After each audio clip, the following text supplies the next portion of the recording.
rivalry. Backyard brawl doesn't get any better than this. Over a century of ferocious football with fabulous finishes. 1965 featured a series record 111-point shootout as the Mountaineers prevailed here in Morgantown. A decade later, it took Bill McKenzie's last-second field goal to finally settle the dispute. In the 94 edition, it was Chad Johnson to Zach Abrams in the final seconds to win it 47-41 for the Mountaineers.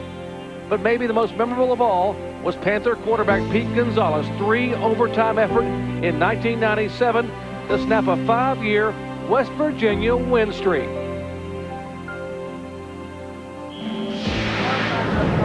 We welcome you live to Mountaineer Field for the 94th renewal of the Backyard Brawl, featuring two opponents located just 90 miles apart, the Panthers of Pittsburgh and the Mountaineers of West Virginia.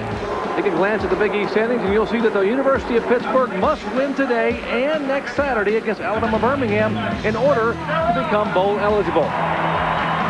Hello, everyone. I'm Jerry Punch along with Dean Blevins. Glad to have you with us. We hope you and your family had a wonderful Thanksgiving holiday. And now we'll just sit back and enjoy some smash-mouth, in-your-face rivalry football. You know, Dean, over the past few weeks, Pittsburgh head coach Walt Harris has proven why he is so respected as an offensive innovator. The changes he has made have worked. First thing he said is, let's quit turning the ball over. And that's exactly what has happened for Coach Harris. The other is that he said, guys, I made a mistake. I've had you in the spread offense. I've had you in no huddle. We've been up-tempoing it. And David Priestley here says, Coach, get me under center, two back, and I'll be a lot better. And he has been a lot better. And across the field, West Virginia's spread offensive guru, Rich Rodriguez, has his key weapon, a 5'9" running back, Avon Coburn. Well, Jerry, when you think of West Virginia, you think of this guy, Coburn. He is a durable back. He can carry it 35 times a game, average speed, but he has everything else. Well, the fans can't wait to see this one. And with more on this rivalry, let's head down to the third member of our crew, Heather Cox. Well, Doc, the oldest rivalry in the Big East definitely has a sense of deja vu today. The last time these two teams met here in Morgantown, it was 1999. West Virginia came in having a down year with a 3-7 record, the exact same record they have today. Pitt came in at 5-5, hoping to become bowl eligible. So what happened in 99? Pitt came in heavily favored, and West Virginia pulled off the stunning 31-point upset, ruining the Panthers' chance at a postseason. So here we go again, guys. Welcome back to the Backyard Brawl. Well, thank you, Heather. We are set for the Backyard Brawl here in Morgantown, West Virginia. Before we kick it off, let's head back to the studio and Brian Kenny. Brian? Jerry, thank you very much, Brian Kenny. Yes, here in our ESPN studios, we hope you're enjoying your holiday weekend. Here's what we have on tap for you today on ESPN. 3 football games coming your way. Of course, Pittsburgh and West Virginia. Then College Game Day scoreboard show. Quick look at updates throughout the afternoon, getting you ready for Penn State and Michigan State. Big Ten football, 3:30 Eastern time. Then College Game Day scoreboard. Rod Gilmore and I, Chris Lee and Kirk, of course, getting you ready for the nightcap, the 96th meeting between Georgia and Georgia Tech. Tech trying to make it 4 in a row in that rivalry game. Then Sports Center, then Reese, Rodney, Mark Mayambino, Cook, midnight Eastern, College Game Day scoreboard show. ESPN Game Track. Stories will be following in the early part of this Saturday in football. The Axe on the line, Wisconsin and Minnesota. Paul Bunyan's Axe. Lee Evans going for the Big Ten season receiving record. More in the Big Ten. Yes, Ohio State and Michigan. The rivalry game. Jim Tressel getting his first shot at the Wolverines as the Ohio State big coach. And then Penn State, Michigan State. Joe Paterno needs to win out to become bowl eligible. Michigan State looking for a bowl bid as well. The Old Oaken Bucket, another game we're watching in the early part of this afternoon. And Kansas State needs to beat Missouri to become bowl eligible and avoid a losing season. David Priestley ready to go. It's Pittsburgh and West Virginia. Big East football coming your way here on ESPN. The first half coming up.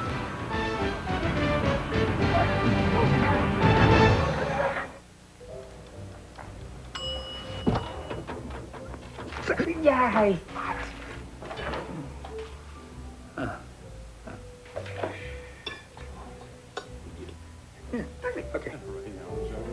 And wonderful! Trying to save a little time this holiday season? Then come to Best Buy, where you'll find something fun for everyone on your list, all in one place. Best Buy, this holiday, turn on the fun.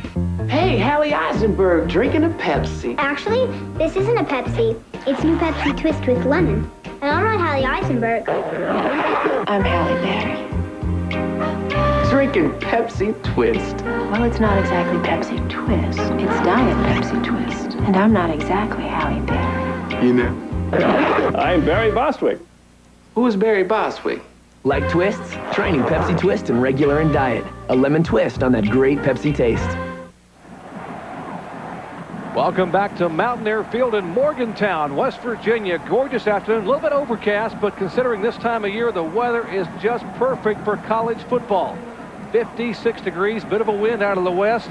Just some overcast skies, but couldn't ask for better weather here toward the end of November. Now Pittsburgh won the toss, elected to defer, and they will kick off. The Mountaineers will get the football. Deep to receive for West Virginia, Sean Swindell and Sean Terry. Terry has 4 career kickoff returns for touchdowns, including a 100-yarder this year at Maryland. And Nick Lutz, the senior from Findlay, Ohio, will tee it up for the Panthers. Well, you know, West Virginia is wanting to end the season on a good note. You know, they have some seniors here who have struggled the last couple of years, but they can get a little redemption here this afternoon, Jerry. Well, as Heather was commenting on a couple of years ago, they came in here and the scenario was very, very similar. Came in 3-7, were able to knock their arch rival out of a possible bowl bid. As you've already seen in our Big East standings, Pittsburgh needs to win out to become bowl eligible. John Terry at his own goal line and will be brought down right at the 20-yard line. Mountaineers are led by fifth-year senior quarterback Brad Lewis. He makes his 25th and final start today. Lewis sits 9th all-time in career passing charts for the Mountaineers. Our Best Buy starting lineup show you that his skilled support staff includes record-setting running back Avon Coburn, a trio of senior wide receivers in Terry, Swindell, and Brown, and a talented tight end, Torrey Johnson.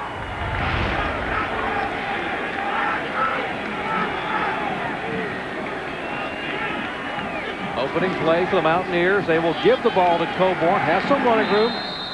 Gain of about 5 yards. Up front for West Virginia, injuries have been quite a shuffle, have produced quite a shuffle in the offensive line. The only senior right guard, Brad Cannell, will not start. All 5 are first-year starters. Nemo getting it done. And for Panthers, a defensive front, undersized but very athletic defensive end. Brian Knight leads the team in tackles for loss and sacks. 2nd and 6. Pass completed. Will still be shy of the first down, gain of a couple. Panthers linebackers, Lewis Moore, converted running back Brandon Williams, and all Big East selection a year ago, Gerald Hayes. In the secondary, keep your eyes on Ramon Walker, junior free safety, All-American candidate, leading tackler. He will knock your lights out. He is a devastating hitter. 3rd and a couple.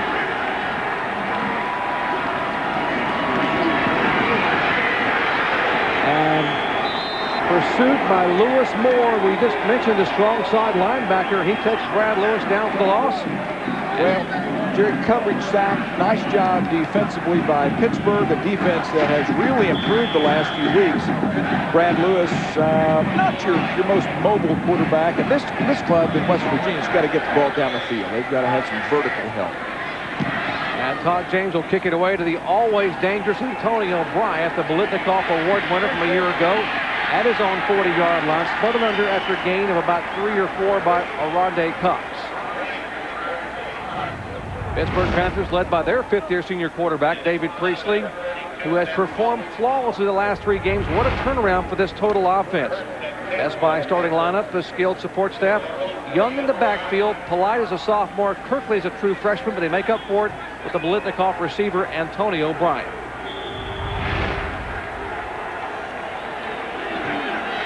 Opening possession for the Panthers. Great field position up near midfield.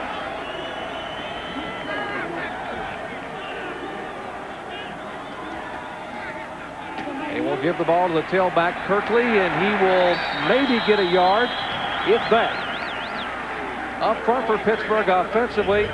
Somewhat of a pleasant surprise for the coaching staff. Petiti is a redshirt freshman, and Lacarte is a converted defensive lineman. Mountaineers up front led by junior James Davis, who has recorded a team-high 7 sacks. Much maligned defensive front by West Virginia, but they have really played well, but just been subject to the big play.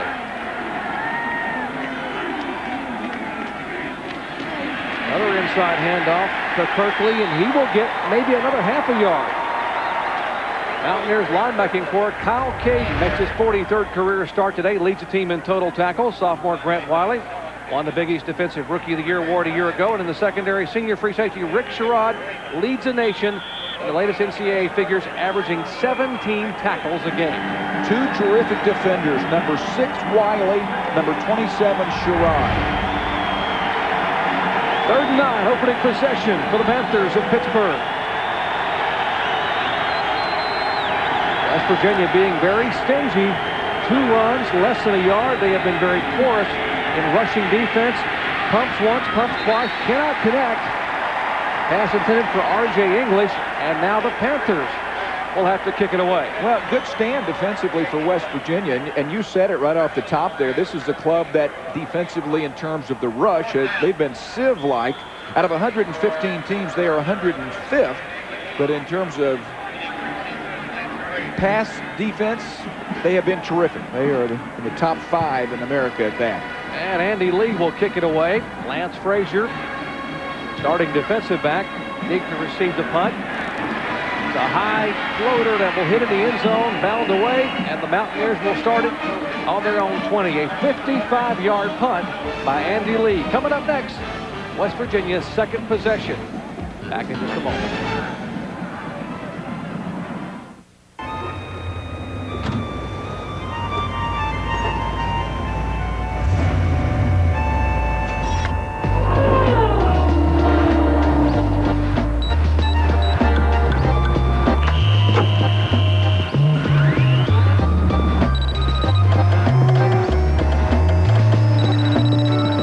Olympus Stylus cameras. Performance meets style again. Nothing's impossible. Olympus. Hey, boys, what y'all doing? Just out here checking these old fences. Yeah, me too. Hey, is that $1? Yeah, it's on my side of the fence. Woo, wrong. That's on my side. No, that's on my side. It is on my side. Guys, it's just $1. Oh, yeah, with 10, 10, 220, all calls up to 20 minutes or 99 cents. 20 minutes for 99 cents? And 7 cents a minute after 20. Wow, that's cheap. Guess he had to make a phone call. Call me. Dial 1010-220. For his first attempt, a 360 tomahawk. Introducing new Tostitos Scoops. Amazing. And now the alley-oop reverse. With the bite-sized bowl-shaped design. Oh, my. And what everyone's been waiting for, the two-handed thunder. For the perfect dip every time. Oh, the judges have to be impressed. New Tostitos Scoops. The dip lover's chip. Also great with new Queso Supreme dip.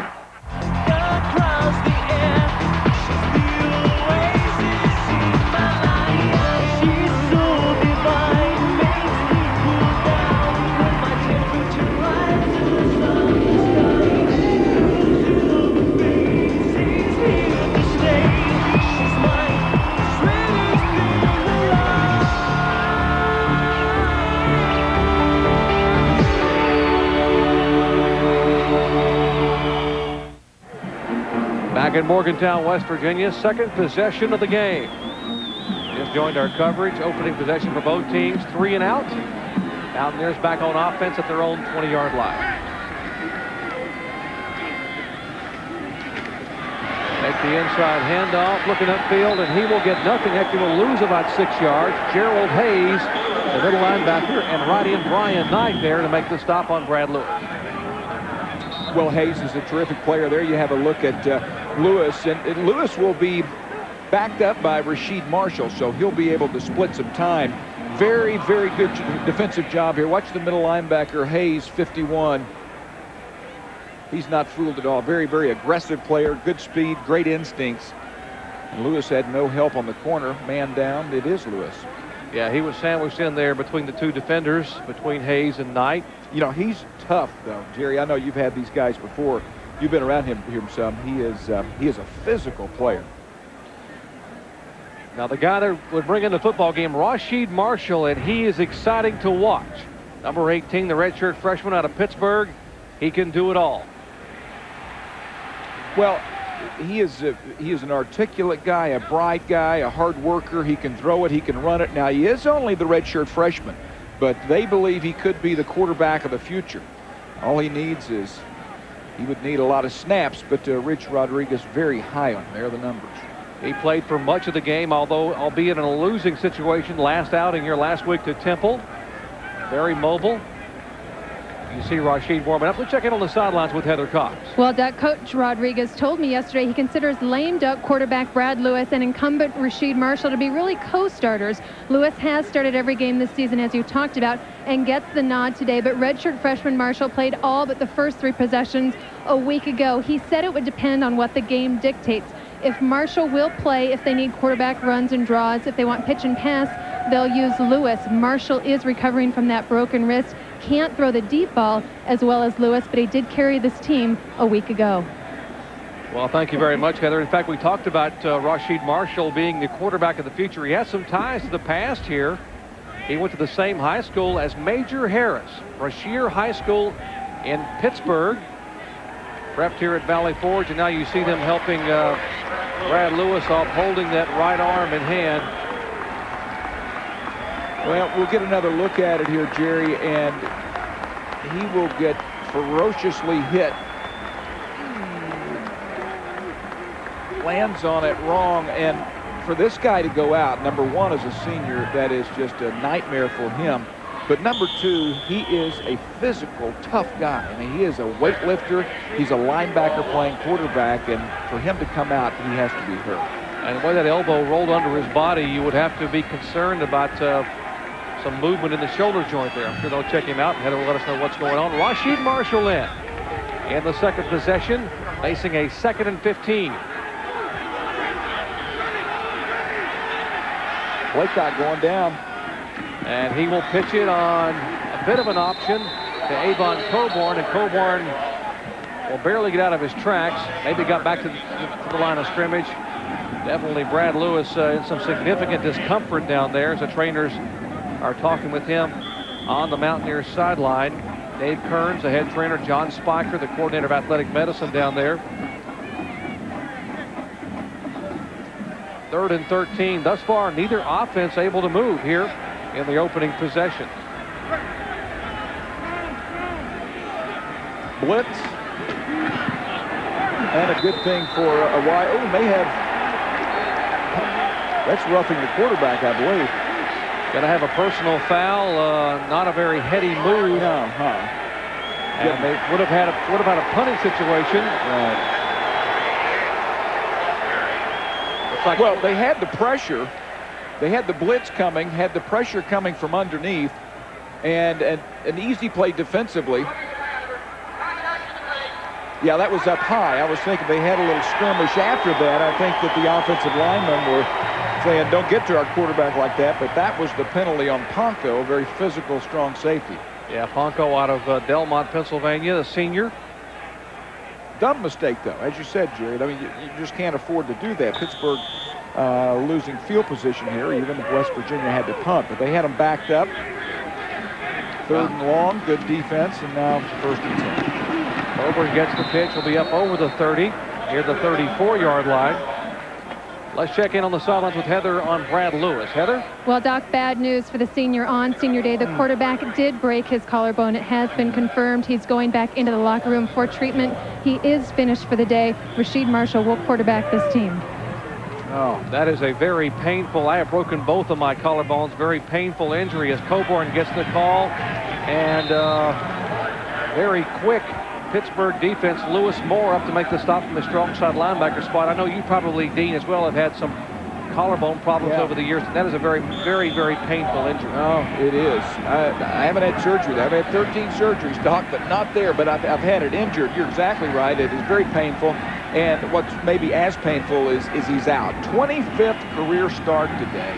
And now Brad Lewis is done. One of 19 seniors making his final start here at Mountaineer Field. Rashid Marshall's pass upfield. And incomplete, intended for A.J. Nastasi, the leading receiver for the Mountaineers. Well, and that's a situation where Marshall, when he gets experience, he's going to be okay. That'll be a completed ball in a year from now. He has to get away from that pressure. He has to turn his shoulders upfield, and that would have been an easy completion. As it was, the defense got him going side to side, and he didn't have much of a chance. Todd James will put his foot in it. A very high floater down at about the, goes out of bounds at about the 33-yard line. Fairly short kick. And that is where the Panthers of Pittsburgh will take over for their second possession here in the first quarter after a 30-yard punt.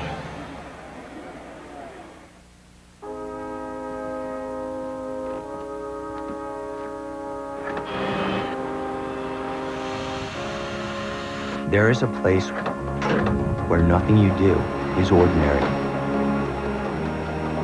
Even when all you're doing is pumping gas.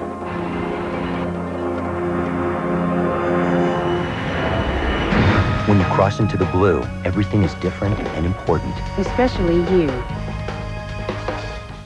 I am the Firestorm cordless multi-tool. I am 3 tools in one. I can saw, I can sand, I can even drill. I'm a one-man construction crew, and that's just the way I like it. I am the multi-tool. I am built by Black & Decker. Why do I rent from Enterprise? For more cargo room. More people room. Or more headroom. Enterprise. So easy it's like having a second car. Or third. Pick Enterprise. We'll pick you up.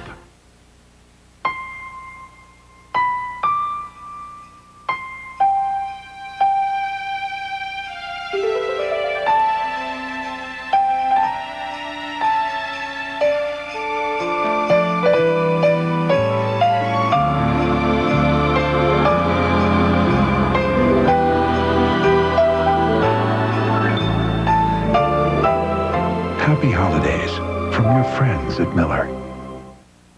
College football Saturday.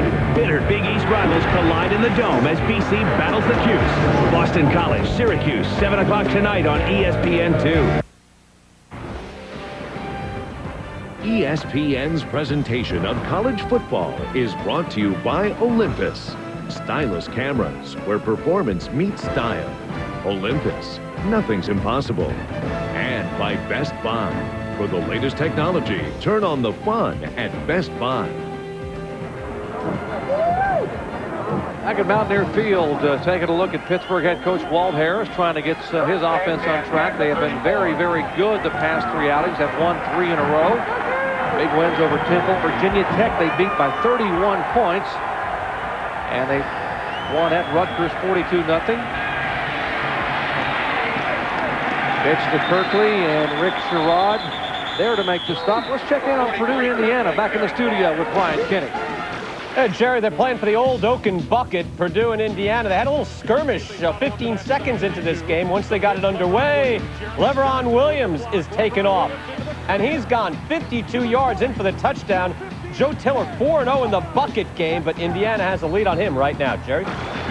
Thank you, Brian. One Hoosier in a hurry. Hurry to put Indiana up 7-0. That should be a good one. Another rivalry game here. Still scoreless in Morgantown in the first quarter. Second possession for the Panthers of Pittsburgh.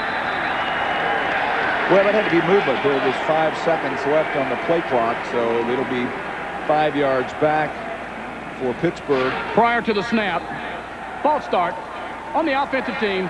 5-yard penalty. Replay, second down. All right, we'll see it again.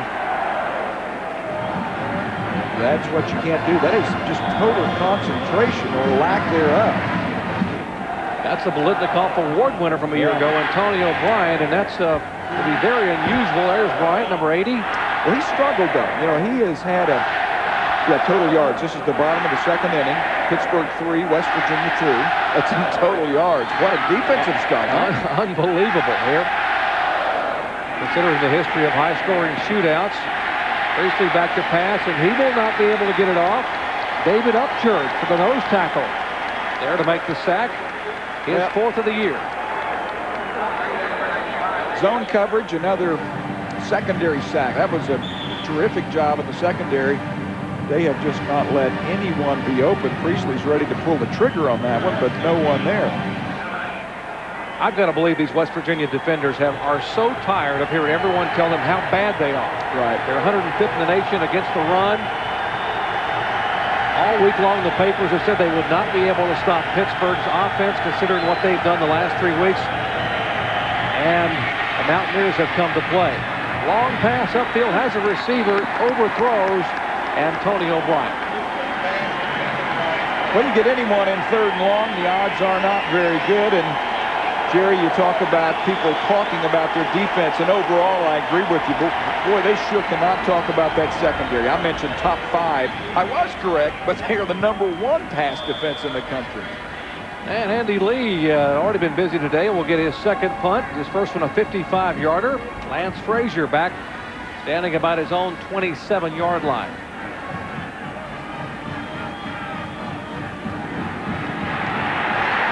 And gets it nibbled off to the right side, and it will roll down at midfield. Great effort by the Mountaineers. Frank English knifing through to the linebacker. Just poor protection. I think that they just overpowered. No one came free. Well, I take that back. He did come free. Frank English was unblocked, a big-time bust up front. But, you know, Pittsburgh's fortunate there because that ball was blocked and could have gone back toward their goal line. As it is, it's only at the 50-yard line. After a 21-yard punt, the give inside to Coburn for some running room. How about an update on Wisconsin, Minnesota, Brian? Playing for Paul Bunyan's axe in this one. That goes back to 1948. Rivalry, one of the longest in college football here. Anthony Davis going in, and the Badgers are on the board. It's 7-0 there. They're in the first quarter. It's all tied up, by the way, in the MAC, Miami and Kent State. Jerry? Thank you very much, Brian. This hurry-up offense, hard to get highlights in with Rich Rodriguez and company. Here's Rasheed Marshall throwing upfield, and it might have been a little hand on the back there. I believe they're going to call pass intended for Sean Terry. Sean Robinson, the backup right cornerback, may have gotten the hand in the back. That'll cost us some yards and a first down. Well, he was already in position. I don't know really why Sean Robinson came over the top. Another well-defended play. I don't think that would have been completed anyway. Robinson breaks on the ball a little early, and that's clearly has that left hand wrapped around his back, I think, under his arm, and that's what the official probably called. I think the play over the top from his right hand was a good play. Yeah, but he was draped over from behind. Yeah.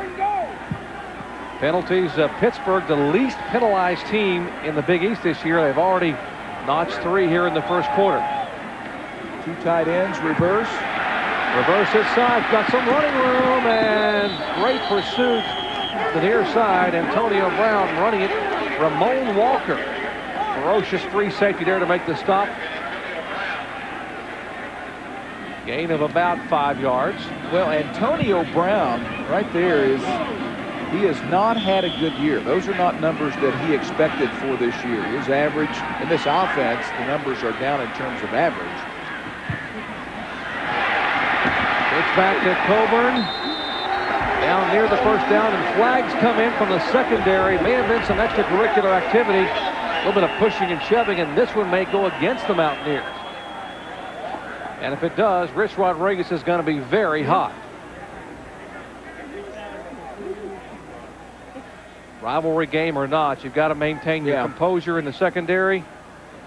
Now they're going to call a clip and still go against West Virginia on Antonio Brown. See Rodriguez, he says, play smart. Yeah.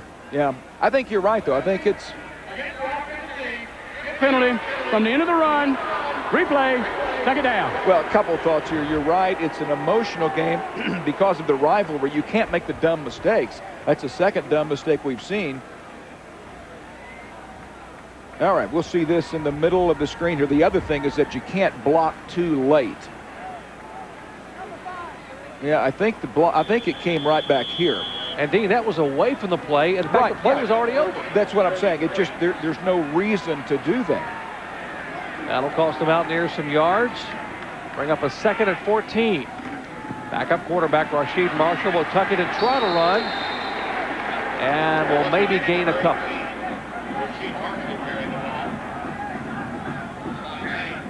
Just joined our coverage. Brad Lewis, the starting quarterback, out in the second series, I should say, with a broken collarbone. This is Rasheed Marshall, the redshirt freshman from Pittsburgh, Pennsylvania, who will be the quarterback of the future, and he is the quarterback of the present here for the Mountaineers in their season finale.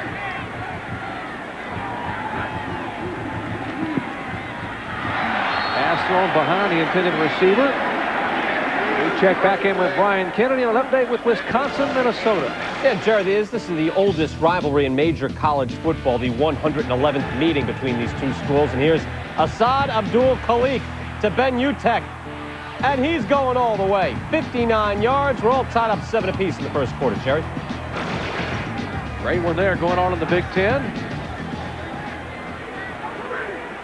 And they'll go for this or quick kick. I would imagine quick kick here. And a little quick kick will bound down at about the 6-yard line, and that's where West Virginia will down it. That's great. That is just terrific. If you don't defend them, they have a chance to make a big play. If you do defend them, great kick.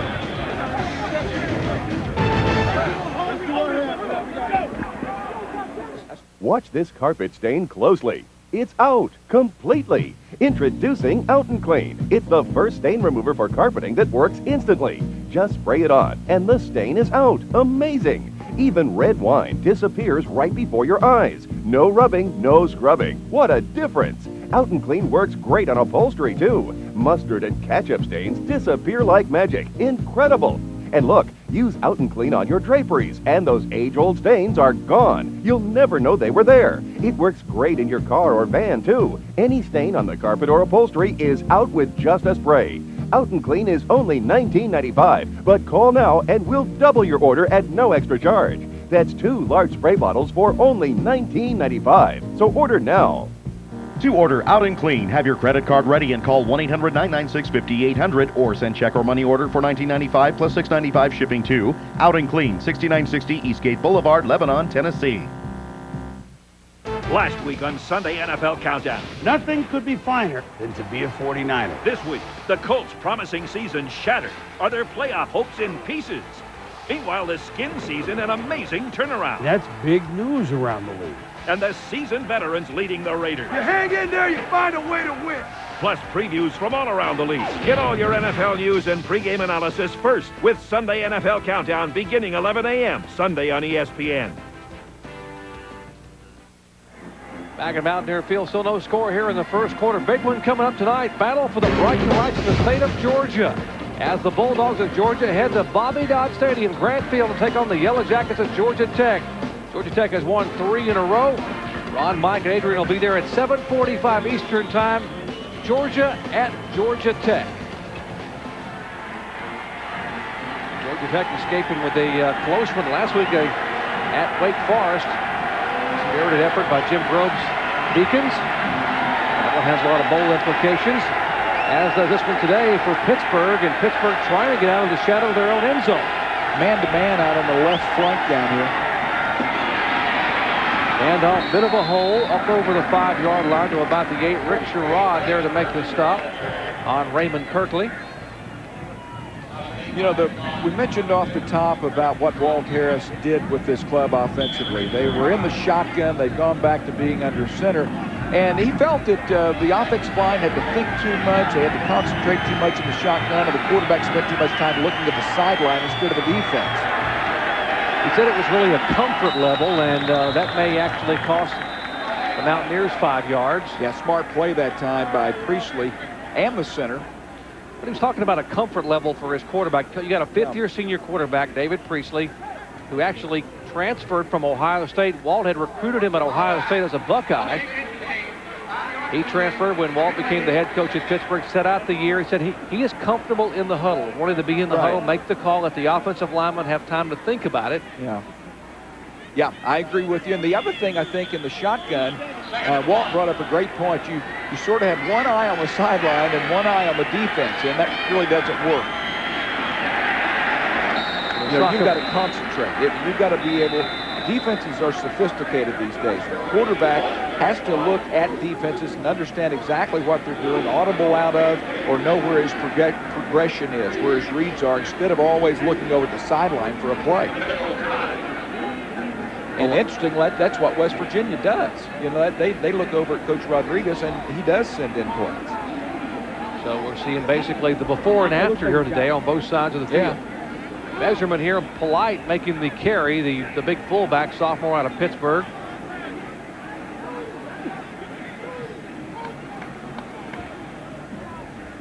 Ben Wagers, our Big East referee, will signal first down for the Panthers.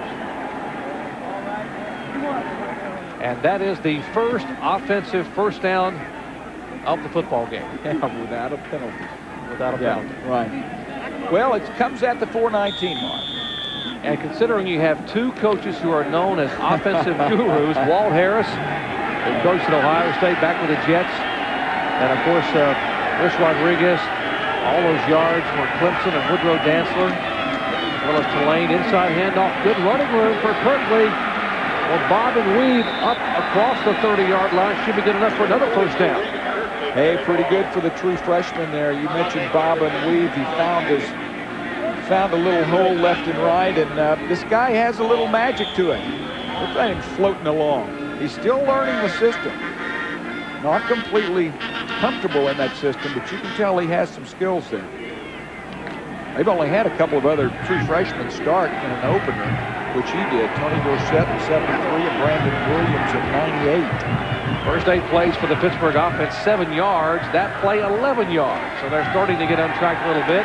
Priestley looking upfield, has some pressure, steps away, will shuttle the pass to Polite, the fullback, and he will get just beyond the line of scrimmage. Great improvising by David Priestley to avoid the sack. You know, it was, and when we get this high look here, I want you to look at the secondary. They had every man covered.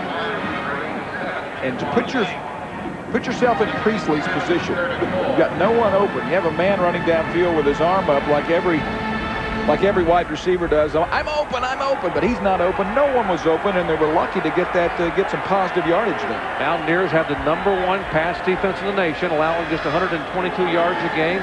Great coverage a moment ago. Big hole right side. As Wiley and Sherrod will bring down Kirkley, but not before he gains about 5. He'll be shy of the first. Jerry, I think Pittsburgh sniffs something. This is not defense. The defensive front has been bad, and they started off solid. A lot of that, though, was due to secondary play. Now they found a little crack up front, and I would think that they would try to expose it. And Ron Rutherford, the backup quarterback in the game. He is a running, very athletic quarterback, runs the option well, also the short yardage guy. On 3rd of the yard, this time he will turn and hand it off. Big hole right side, Kirkley has some running room, cuts it back, 45-40 inside the 40-yard line for the Panthers of Pittsburgh, gain of 22. I like that play call, Jerry, because he's an option quarterback. Just like you said, you think flanks. And now they turn around and hand it to Kirkley. Just a straight ISO play. Block it down from the outside. Matt Morgan and Brian Anderson up front do a terrific job, and young Kirkley does the rest. There's a look at Raymond out of Madison, Virginia. 7 carries for 45 yards, and we are still in the first quarter of this one. Priestley, play action, looking upfield, has a receiver and completes the pass, but they're probably going to get flagged for a holding penalty. A couple of big offensive linemen grabbing on to try to keep Priestley safe. Well, Walt Harris is a lot smarter than me when it comes to football, but I think you turn around and hand it off right now. I mean, you make this defense prove that it can stop you on the ground. Now they move the chains back, and you can't afford to do that because you're behind the chains. Holding on the offensive team. 10-yard penalty from the previous spot. Replay the down. That's Penn Wager, our Big East referee. As Walt wants to know who was grabbing hold, who cost him the yardage. But like you were talking about a moment ago, Dean, The Phil O'Mation, the defensive coordinator from West Virginia, says a lot of teams run their offense, their dink and dunks, and they realize that we have been susceptible to the run, and they come out in the second half and just run the football, pound us, and they're very effective.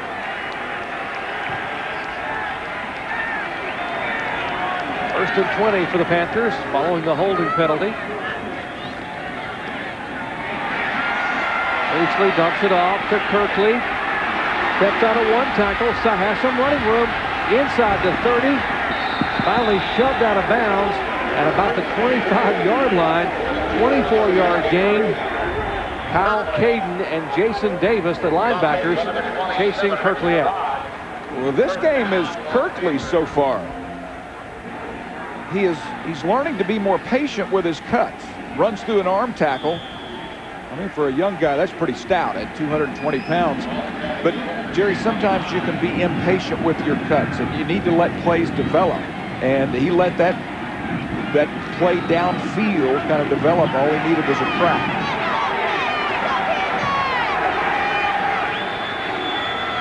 First and 10. We'll see if Kirkley will get it again. They fake it to Kirkley. Play action upfield, wide open is Antonio Bryant. Touchdown, Pittsburgh.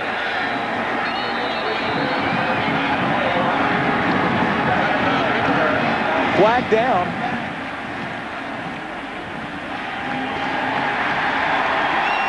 And it will come back. What a penalty. In a defensive game so far, that is a major penalty.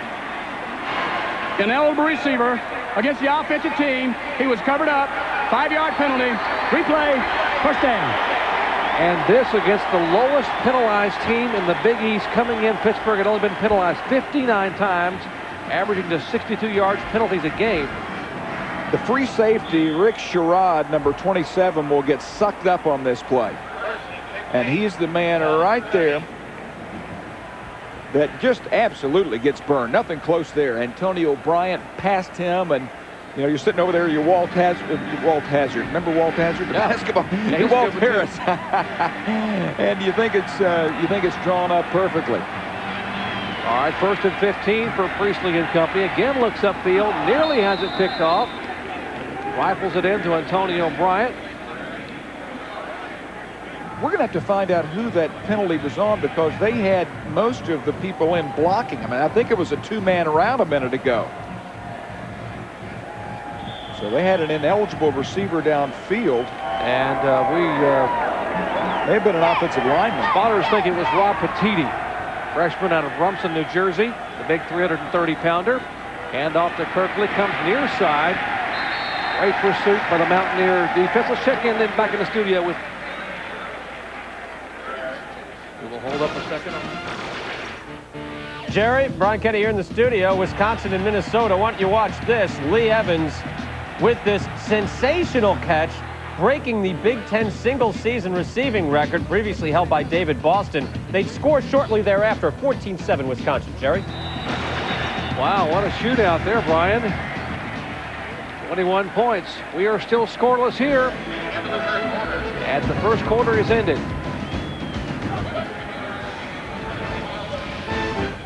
The ACC Big Ten Challenge, presented by 989 Sports, begins Tuesday, November 27th.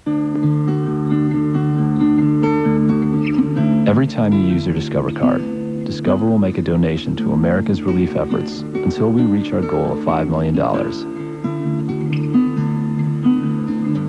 Just by doing what you do every day, you can help the victims and families of September 11th. To find out more, call 1-800-DISCOVER or go to discovercard.com.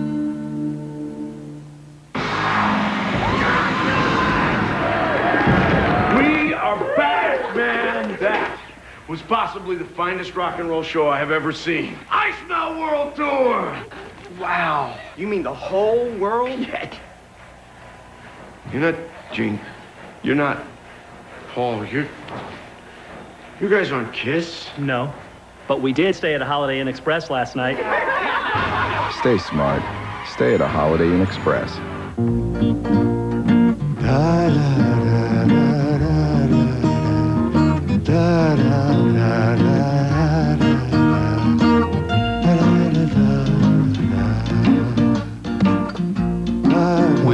tools from Delta, and your own brand of inspiration, you can build most anything, including memories.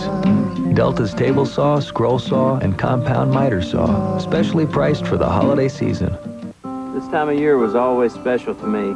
It seemed like the whole world stopped to remember family, friends, and those who are special. Over the years, I've learned that Tractor Supply is a great place to shop for gifts for all those special folks. And you'll find the shopping is a lot easier than being pushed around in some big mall.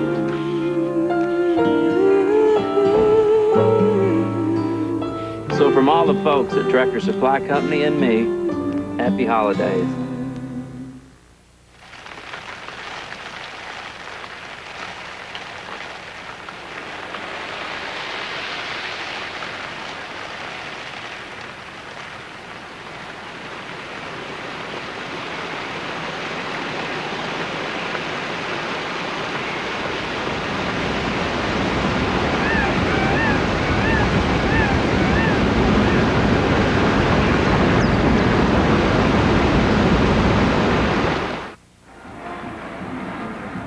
Well, getting set for the second quarter here, still scoreless at Mountaineer Field. I'm Jerry Punch along with Dean Blevins and Heather Cox. Glad to have you with us for the 94th renewal of the Backyard Brawl. These two schools just 90 miles apart down I-79. Well, and as we always hear, it's applicable. These teams don't like each other, but I think it works here. The players don't, the fans don't, and the programs don't. So it's other than that, they get along pretty well. That's all the criteria for a rivalry. 11th play of the drive coming up for the Panthers of Pittsburgh. And a touchdown call back after a penalty. Late in the first quarter, Priestley back to pass, has a receiver, that's Bryant, down at about the 19-yard line. Boy, that is a great play, both by Antonio and the quarterback. Take a look at ESPN's exclusive game track in the first quarter. Tough break for the Mountaineers. Their starting quarterback, fifth-year senior Brad Lewis, goes down on this play with a broken collarbone. David Priestley showing how elusive he can be, sidestepping the sack to get the ball off, but it has been all Raymond Kirkley. Kirkley 47 yards rushing, 24 receiving, 71 total yards by the freshman, true freshman tailback here in the first quarter. Terrific play, though, on converting that third down. Priestley sees blitz coming. He gets one-on-one coverage with Bryant, who makes the out-route catch. Back to pass, left-handed pass, touchdown. Marcus Furman, former wide receiver, freshman running back to Yogi Roth. And a little bit of trickeration here for the Panthers of Pittsburgh. What a great play call. What a great play call. Marcus Furman does not play hardly at all. But the left-hander going left, I guarantee you West Virginia didn't know that. And again, beaten in the secondary, and a secondary that's very good. Nick Lott's on him for the extra point.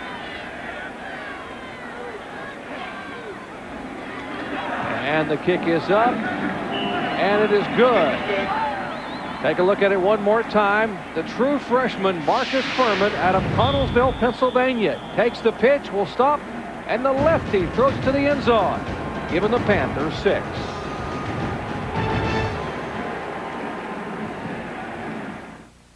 The Suzuki XL7 has more room for your stuff than the Ford Escape or Honda CR-V.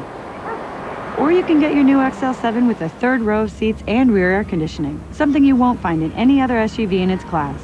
So 7 people can ride in peace and luxury. Unless 6 are kids, then it's just luxury. The XL7 from Suzuki, official vehicle of the Heisman Trophy Award. I have to go to the bathroom. Suzuki has extended the best deal in the industry. 0% financing for 5 years. Want to try that triple Lutz? What the heck? I got supplemental insurance. What's that? A Lutz? No, that something insurance.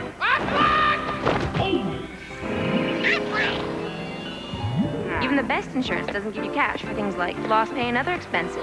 This does. What does?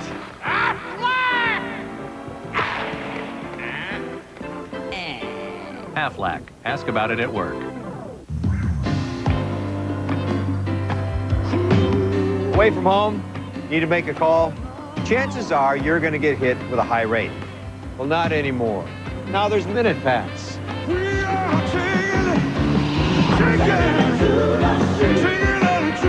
With Minute Pass, you know you're getting cheap rates because you buy your minutes up front. Just pick the size that's right for you.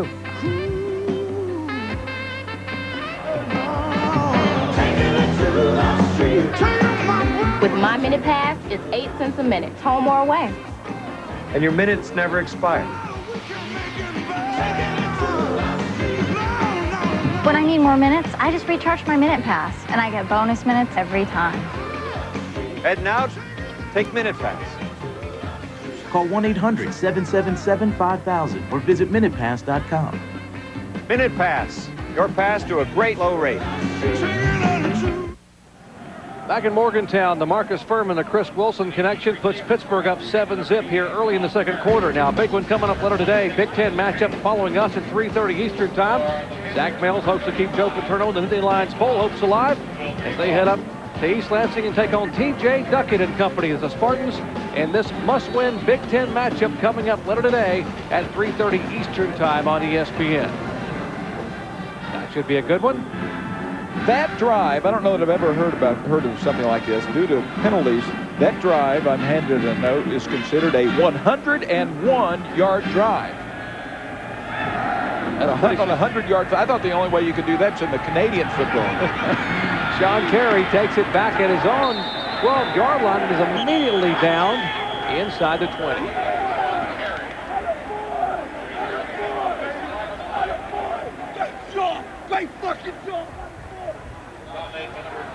Now a little shove in the back, 10 wagers, and illegal use of the hands on Mike Page.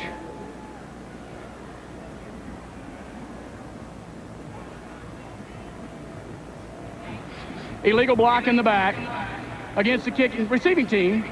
Half the distance to the goal line. First down. Timeout due to the injured player. Here's the touchdown. Watch the mistake right there. Number 19, that's Frazier, who will overcommit to the run. He thinks run, run, run. Why wouldn't you think that? Popping up, and he cannot recover. Tries to get back. That was Chris Wilson, the tight end. And we got a Mountaineer player down. We'll check on his status, and we'll take a break and come back from more from Mountaineer Field here in just a moment. The Suzuki XL7 has more room for your stuff than the Ford Escape or Honda CR-V. Or you can get your new XL7 with a third row of seats and rear air conditioning, something you won't find in any other SUV in its class. So 7 people can ride in peace and luxury. Unless 6 are kids, then it's just luxury. The XL7 from Suzuki, official vehicle of the Heisman Trophy Award. I have to go to the bathroom. Suzuki has extended the best deal in the industry, 0% financing for 5 years. He's our best. Where'd you learn to shoot? Boy Scout, sir. Sent undercover in the most dangerous situations. What is your connection? I have no connection. Now, he's in trouble. Tom Bishop's been arrested for espionage. And the game, I'm getting him out, is... We got zero room for error. On. Get out of the way! News we call Spy Game, gripping and entertaining. It's everything you want in a spy thriller. It keeps you on the edge of your seat from start to finish. Spy Game, rated R. Now playing at theaters everywhere.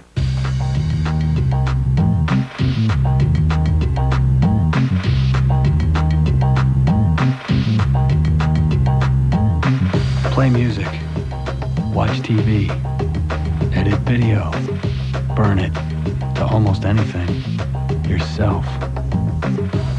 Sony Vaio MX with Intel Pentium 4 processor.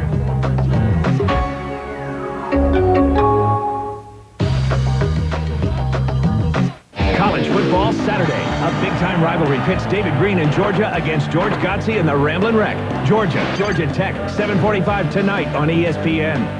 And back in Morgantown, there's Heike Johnson, the fullback for West Virginia. He was the injured player, got up and walked off with Dave Kearns, the head trainer.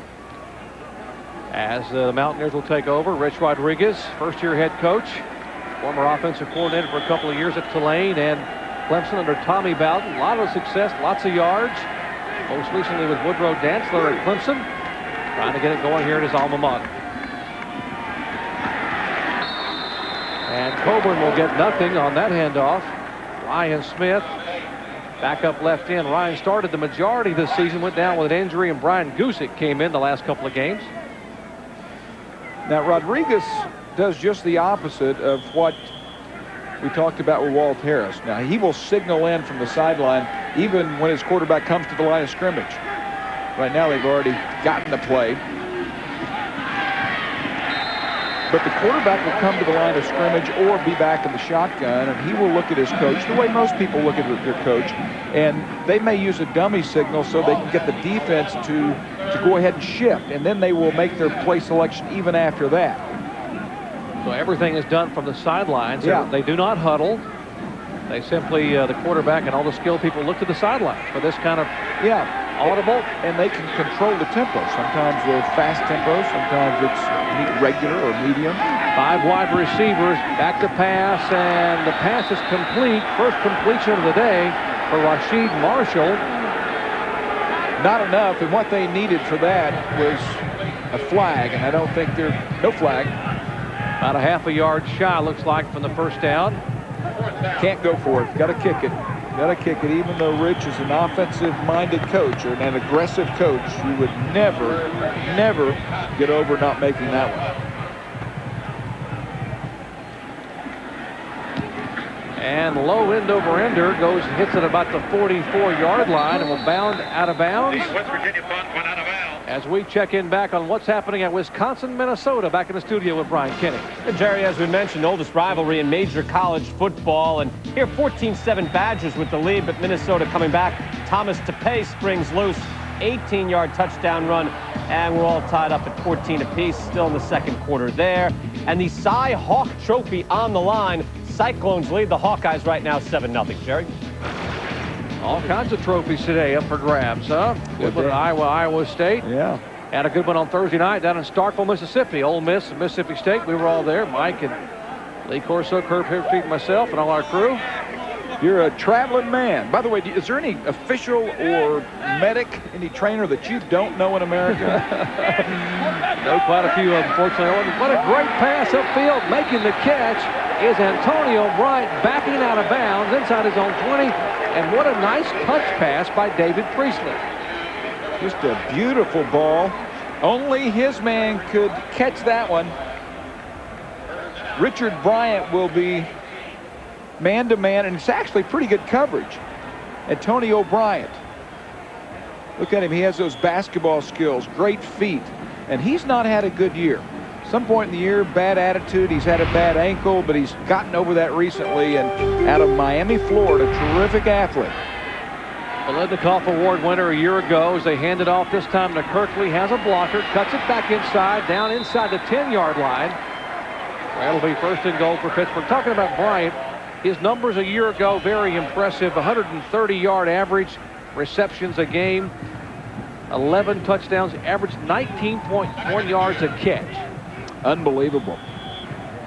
You know, this year, R.J. English has developed into the primary receiver, number 84, but 80 has all the tools. Again, I formation, back to power football, inside handoff to the fullback, Lusaka Polite. And he politely runs over the linebacker down on about the 7-yard line to bring up a second and goal.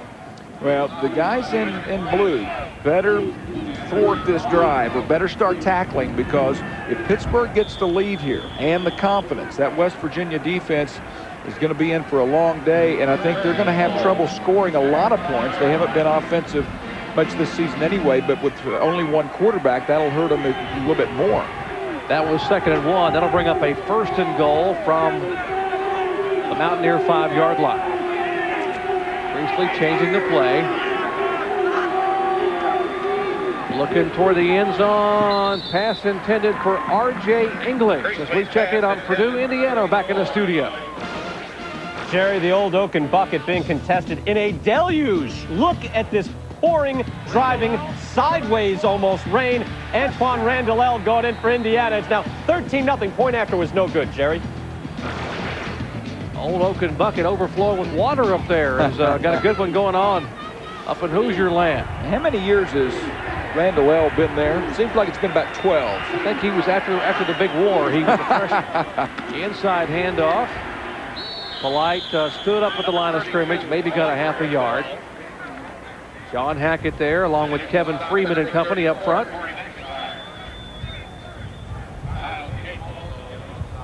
Walt Harris, we tried to talk to Walt about the bowl implications for his football team. These last couple of games said, I don't want to even mention the B word. Don't even mention the B word. We're talking about WVU. That's all we want to hear. And that's a good idea. I mean, a team that got off to such a pitiful start and is now back on track. Don't be looking down the road. Won their opener, lost 5 in a row. Now they have won 3 in a row. With still 2 to play, 1 after today. 3rd and goal, trying to punch it in. Priestley still looking, has a receiver, and just throws it out of the end zone. What great defense that was. These fans appreciate it in 2 ways. They appreciate it keeping them out of the end zone, but they know good defense. We mentioned the bowl ties for the Big East. Of course, the Big East champion will go to the BCS. The runner-up goes to the Gator Bowl against an Atlantic Coast Conference opponent. Insight.com has Big East number 3 against the Big 12 opponent out at the Bob, the Ball One ballpark out in Phoenix. Music City Bowl in Nashville, that's Big East number 4. And the Tangerine Bowl, the brand new bowl down in Orlando at the Orlando Citrus Bowl area. That could be an ACC opponent. That's where Pittsburgh could possibly go if they win these final 2. Nice little sunshine in Florida, Tangerine Bowl style. 21-yard field goal attempt is up and good.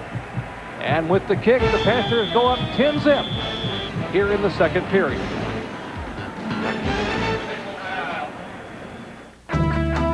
Looking for this week's top choices in premium movies and sports? Take a shortcut. Turn to DirecTV Movies this week and DirecTV Sports this week. For previews and information around the clock. That was good. Back to back. Watch DirecTV Movies this week and DirecTV Sports this week on channels 212 and 500. Don't miss the best in movies and sports from DirecTV. Here you go. You just programmed your new digital video recorder. So now I can watch all my favorite shows whenever I want? Yes, sir. So if I just walk out the door right now, it'll record? Automatically. I'm stepping towards the door, and I'm not missing a thing. Right. It's prime time, and I'm leaving the house. I am now on the porch. Introducing DirecTV receivers with digital video recording. Now you can watch what you want, when you want. Visit these retailers for a demo today. College football Saturday at 3:30. Joe Paterno's Nittany Lions have turned their season around. Now they're fighting for a bowl game as they look to stop T.J. Duckett and Michigan State. At 7:45, a great rivalry between 2 top 25 teams. Top dog David Green and Georgia battle George Godsey and Georgia Tech. Touchdown! Penn State, Michigan State at 3:30. Georgia Tech at 7:45. Today on ESPN. ESPN's presentation of college football is brought to you by Suzuki. Rush to your Suzuki dealer today or call 1-877-MY-SUZUKI. And by Minute Pass. Buy the minutes that never expire. And gorgeous country here in the Morgantown area as we welcome you back to the 94th Backyard Brawl. 21-yard field goal by Nick Lotz puts the Panthers up 10-0 with just over 10 minutes to go here in the first half. There is Sean Terry, dangerous return man, 4 for a touchdown in his career. All-time school record, including a couple of 100-yarders, and the ball blows off the tee, so we'll have to reset.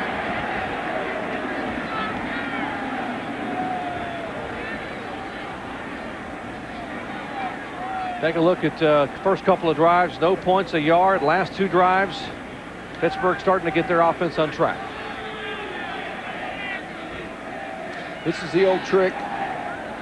Blows off again, then you got the hold. And I'm saying 50-50 on the blow-off. Able to hang on. And a sky kick with a fair catch called at about the 22-yard line. As we check in back in the studio once more with Brian Kenny. Jerry, get back to Minnesota and Wisconsin. And once again, it's Ben Utecht. Earlier in the game, he had a 59-yard touchdown catch. This time, From Assad Abdul-Khalik, 38 yards, second of the game, 21-14 Minnesota. Well, Brian, they're going to change the bulbs in the scoreboard on that one at halftime. They're going to wear them out. Good one going on there in the Big Ten. How about the bulbs in Boulder yesterday? Huh? Wow, How about wow. that Nebraska-Colorado How about game? those Buffaloes? My heavens, what a great job they did. Inside handoff. West Virginia needs to get something untracked offensively, and they go to their go-to man, Avon Coburn. Well, Coburn makes his own yards sometimes, and in this offense, where they've not been able to stretch the field vertically, it's been tough on him. Gain 7 on that initial carry. They will again go inside the Coburn. Hard running up near the first down marker. You know, Jerry, when you think of Coach Rodriguez, you think of pass, pass, pass. You think of ball downfield. But Rich was telling us yesterday that in 10 games, he's not had one ball completed that was a fade route or a post route or some deep ball. Now that is an incredible statement, and not a very good one for West Virginia. Indeed, they fake the inside handoff. Marshall looks, has a receiver downfield and overthrows Seth Abraham, the senior, breaking free down the middle of the field. So check in on the sidelines with Heather Cox. Well, Duck, an update injury on Heike Johnson. The fullback does have a concussion, and he's been diagnosed and is being tested with something I'm sure you're familiar with. It's called the OMIT test. They test orientation, memory, intelligence, and talk. They'll also test his balance. They're going to reevaluate during the locker room at the half. He may see action in the second half of play. Thank you very much, Heather. Very familiar with that. Checking the neurologic status of an injured player.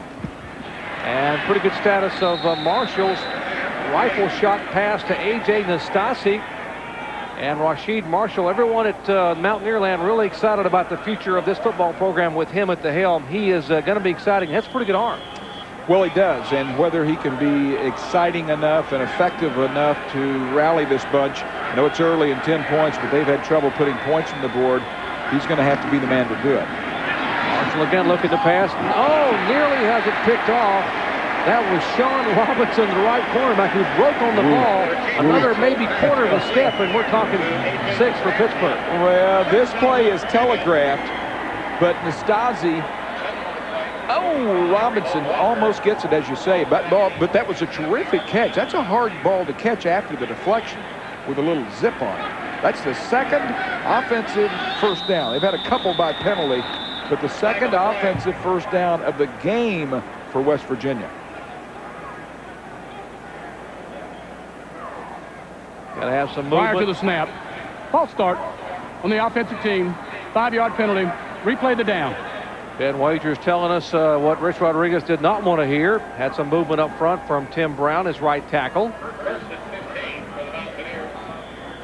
Rich says this is a 3 sessions offense, meaning he has to have a team come in and a quarterback come in and get a spring under his belt, a fall under his belt, another spring, and then he would be ready for this offense. And obviously that is not the time sequence for these quarterbacks.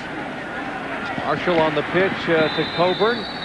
Gets up across the 45. 5 drives thus far in the first half for the Mountaineers, 5 punts. This is the best offensive performance we have seen as they approach midfield. Well, and you know, we're talking about them being inefficient. I think that part of it is Pittsburgh's defense. They have really improved. They have some athletes over there. They are extremely well coached. Defensive coordinator there, Paul Rhodes, getting it done for the Panthers. Wide open downfield at the 45-yard line. That is Sean Swindoll, the Oklahoma City senior. How about an update on Missouri-Kansas State? Brian?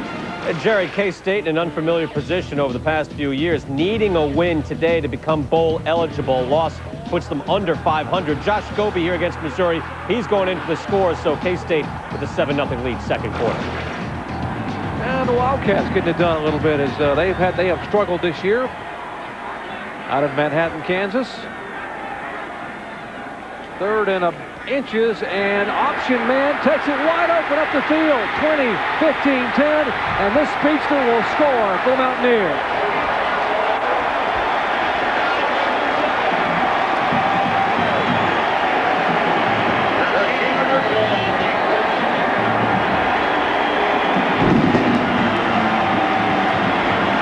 We you that he has ties to the past.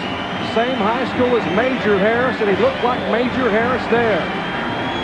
Took it on his own on a short yardage and dashed in from 44 yards out. Redshirt freshman Rasheed Marshall. Brendan Rao for the extra point. The kick is up, and it is good. And the Mountaineers are on the board. Rasheed Marshall cuts it back, and now athletic ability and speed takes over. 44 yards, touchdown, Mountaineers.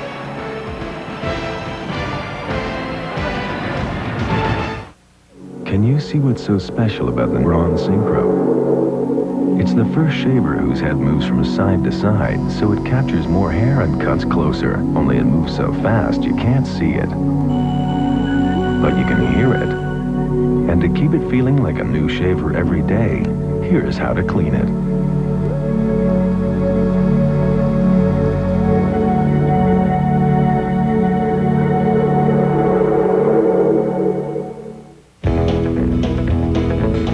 I wanna be like Buddy Lee and help out everyone I see.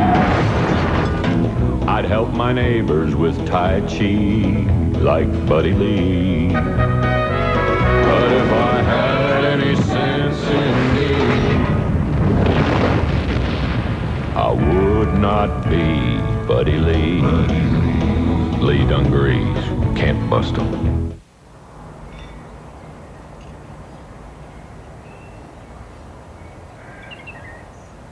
You can slow down investing.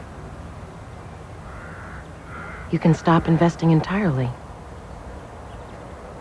But you can't stop daughters from falling in love. Hi, Daddy. Which is why your Morgan Stanley financial advisor will never let you lose sight of what you're investing for.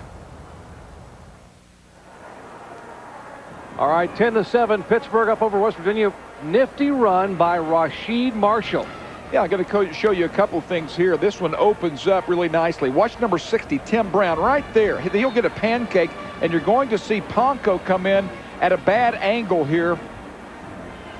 And he cannot catch up. And that's the thing about option, and that's the thing about this quarterback. They can stop you, stop you. But you get a one man out of position, and something opens up, and if it's him, he'll go all the way. That was as nice an arrow as I've ever seen anyone draw on a telescope. You must be artistically inclined. Did you like it? Yeah, I really am. I like that. I really am, Don. All right, R.J. English takes it, and he is nailed at the 25-yard line. English, the leading receiver in the Big East Conference. Well, Big East matchup tonight. How about Dwight Freeney? Can Syracuse rebound from last week's tough loss at Miami? How about Boston College? Head up to the Carrier Dome. Both teams wanting to improve their bowl standings. Big bowl implications in the Big East. 7 o'clock Eastern time coming up tonight on ESPN2. BC at Syracuse. Tell me that won't be a physical football game. No, it will. Syracuse flattened at Miami, but they're a good ball club. Yeah. Embarrassed last week down in Miami, and I would imagine they're going to want to roar back. As does Pittsburgh. Priestley looking to pass upfield. Will tuck it and get up over the 30-yard line before he's chased out of bounds. A little bit surprised that Walt Harris is looking to go downfield as much as he is. Of course, he's a passing coach, and Priestley can throw it. I mean, this guy's on a roll. But again, this is a defense that has really been vulnerable to the run. Take a look at Walt Harris, head coach for the 5th year at Pittsburgh. Big East Coach of the Year in his very first year back in 1997. Led them to the Liberty Bowl. Hand off again to Kirkley, and he is stuffed at the line of scrimmage. Big David Upchurch, a nose tackle. 270-pounder out of Hyattsville, Maryland, there to make the stop. Also, Kyle Caden, 45, but there's Upchurch. Really a technician up front. Look at those arms. Look at that size.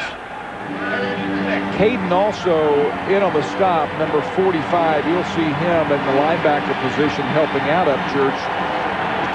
Great leader for these guys. Big play here. West Virginia trying to stop Pittsburgh. Feeling somewhat of a momentum shift here in this one. First 10 points scored by the Panthers. Mountaineers roared back with 7. Priestley's pass upfield, and receiver couldn't get there. Tight end Chris Wilson is the one he was trying to get to. Sean Hackett on the coverage. Shoeless Chris Wilson trying to make the catch downfield. Shoeless Joe Jackson playing today. Mountaineer fans loving what they're seeing. The defense playing tough here. Very impressed with the secondary, Jerry. The Frazier's all over him and Hackett all over the receivers as well. Hackett did a terrific job there.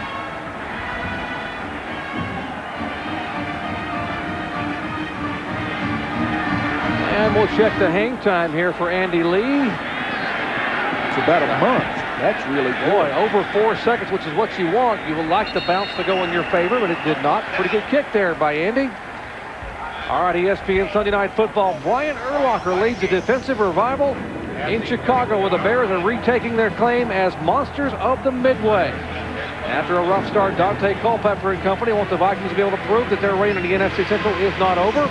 Mike, Paul, Joe, and Susie will have all the action tonight. Sunday Night NFL at 8:28 Eastern Time. Speaking of our buddy Mike Patrick, he is a WVU graduate, and I will bet you he is in his room watching this one. Big Mountaineer fan. Mike Patrick, all the NFL crew. Another inside handoff to Avon Coburn. Well, let's check on the scoring fest up at Wisconsin and Minnesota with Brian Kenny. We have more, Jerry, and watch this very closely. Minnesota, Wisconsin. Anthony Davis takes off.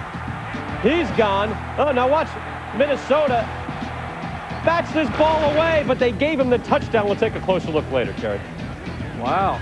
Goodness, almost a photo finish there. That's auto racing terms for that one. Great pursuit. Anthony Davis making a nice run here. Open receiver, and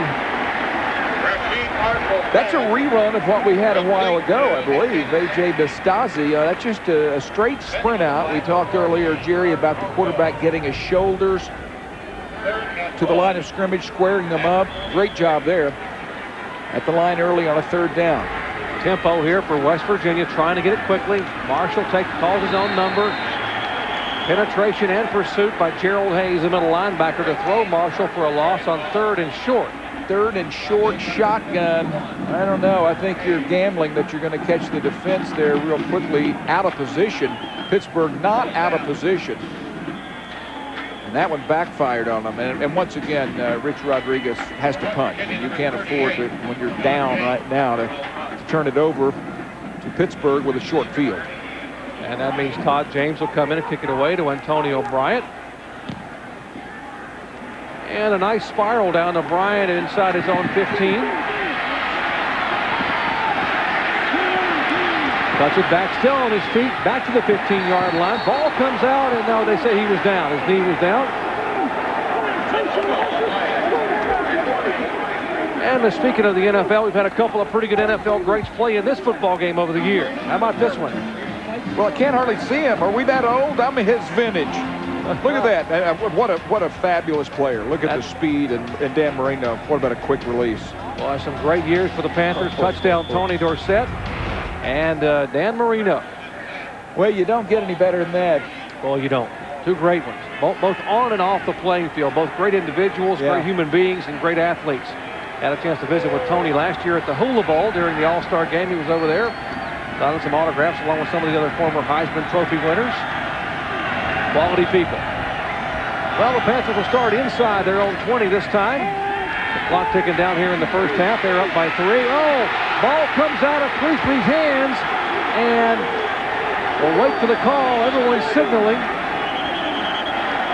Looked like David Upchurch might have jumped on it for West Virginia. Yeah, they did. They got it. So a break for the Mountaineers.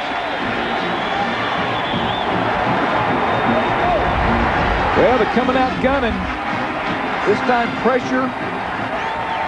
Right there. Real simple. Upchurch with a play he stayed after.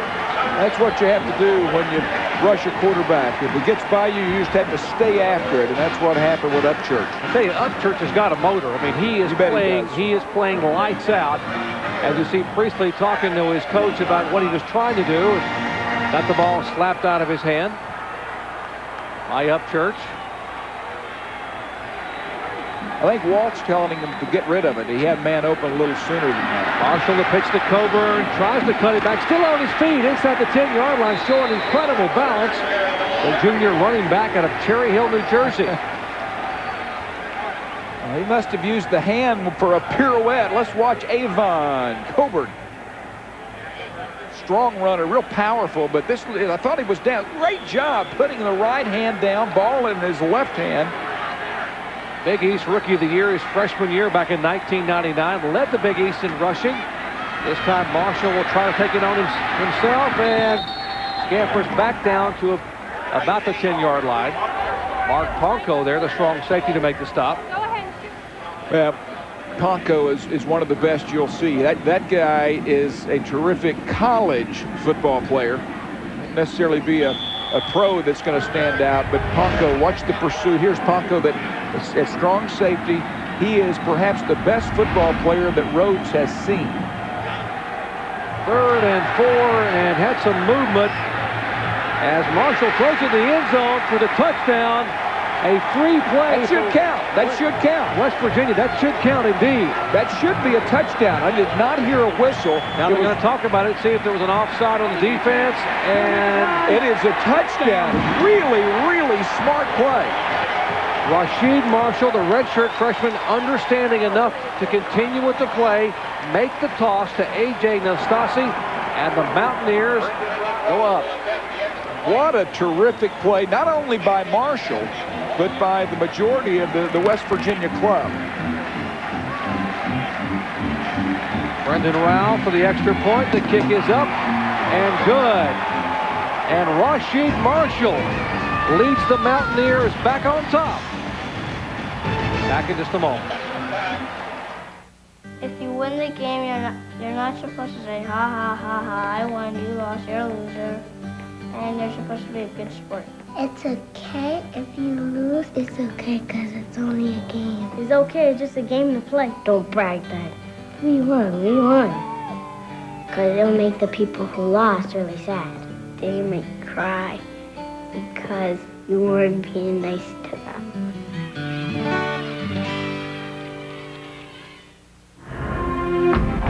Where will you find the inspiration and the environment to produce 25 Rhodes Scholars in the last century?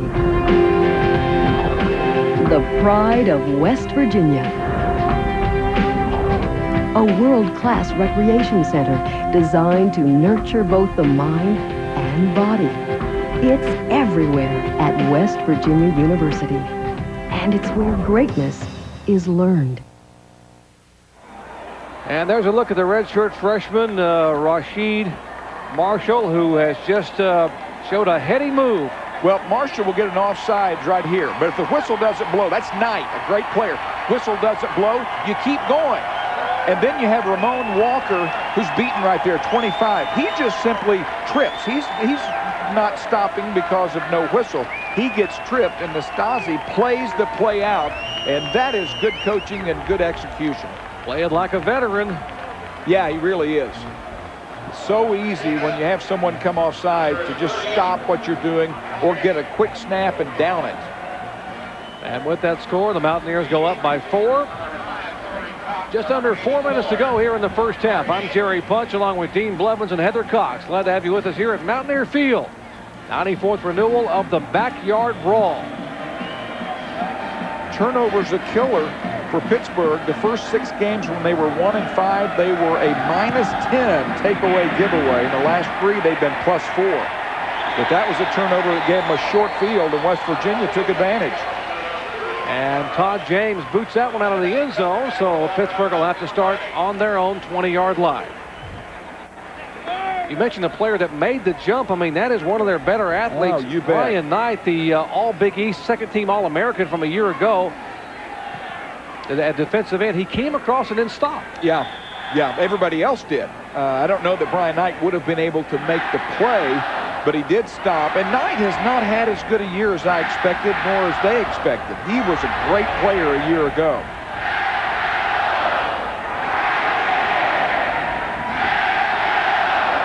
side handoff for the Panthers. Lusaka Polite as we check in on the sidelines with Heather Kopp.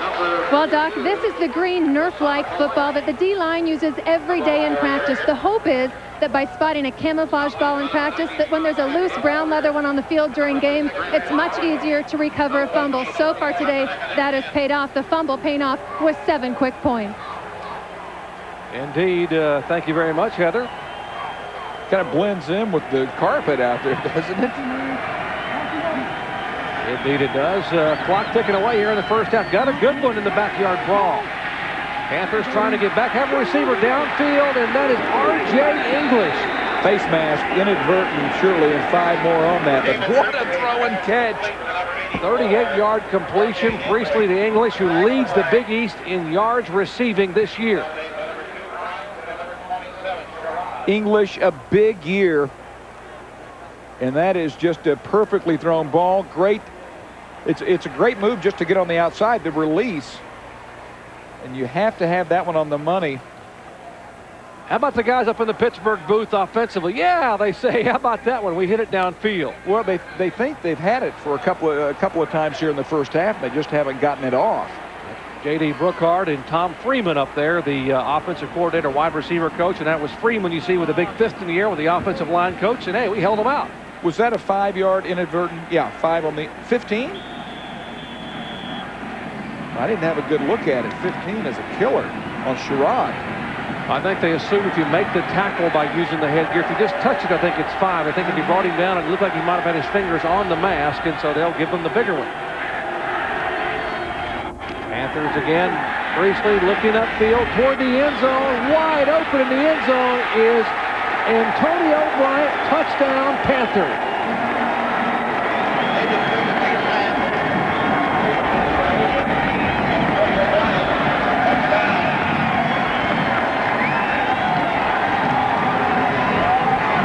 Seven-yard touchdown reception.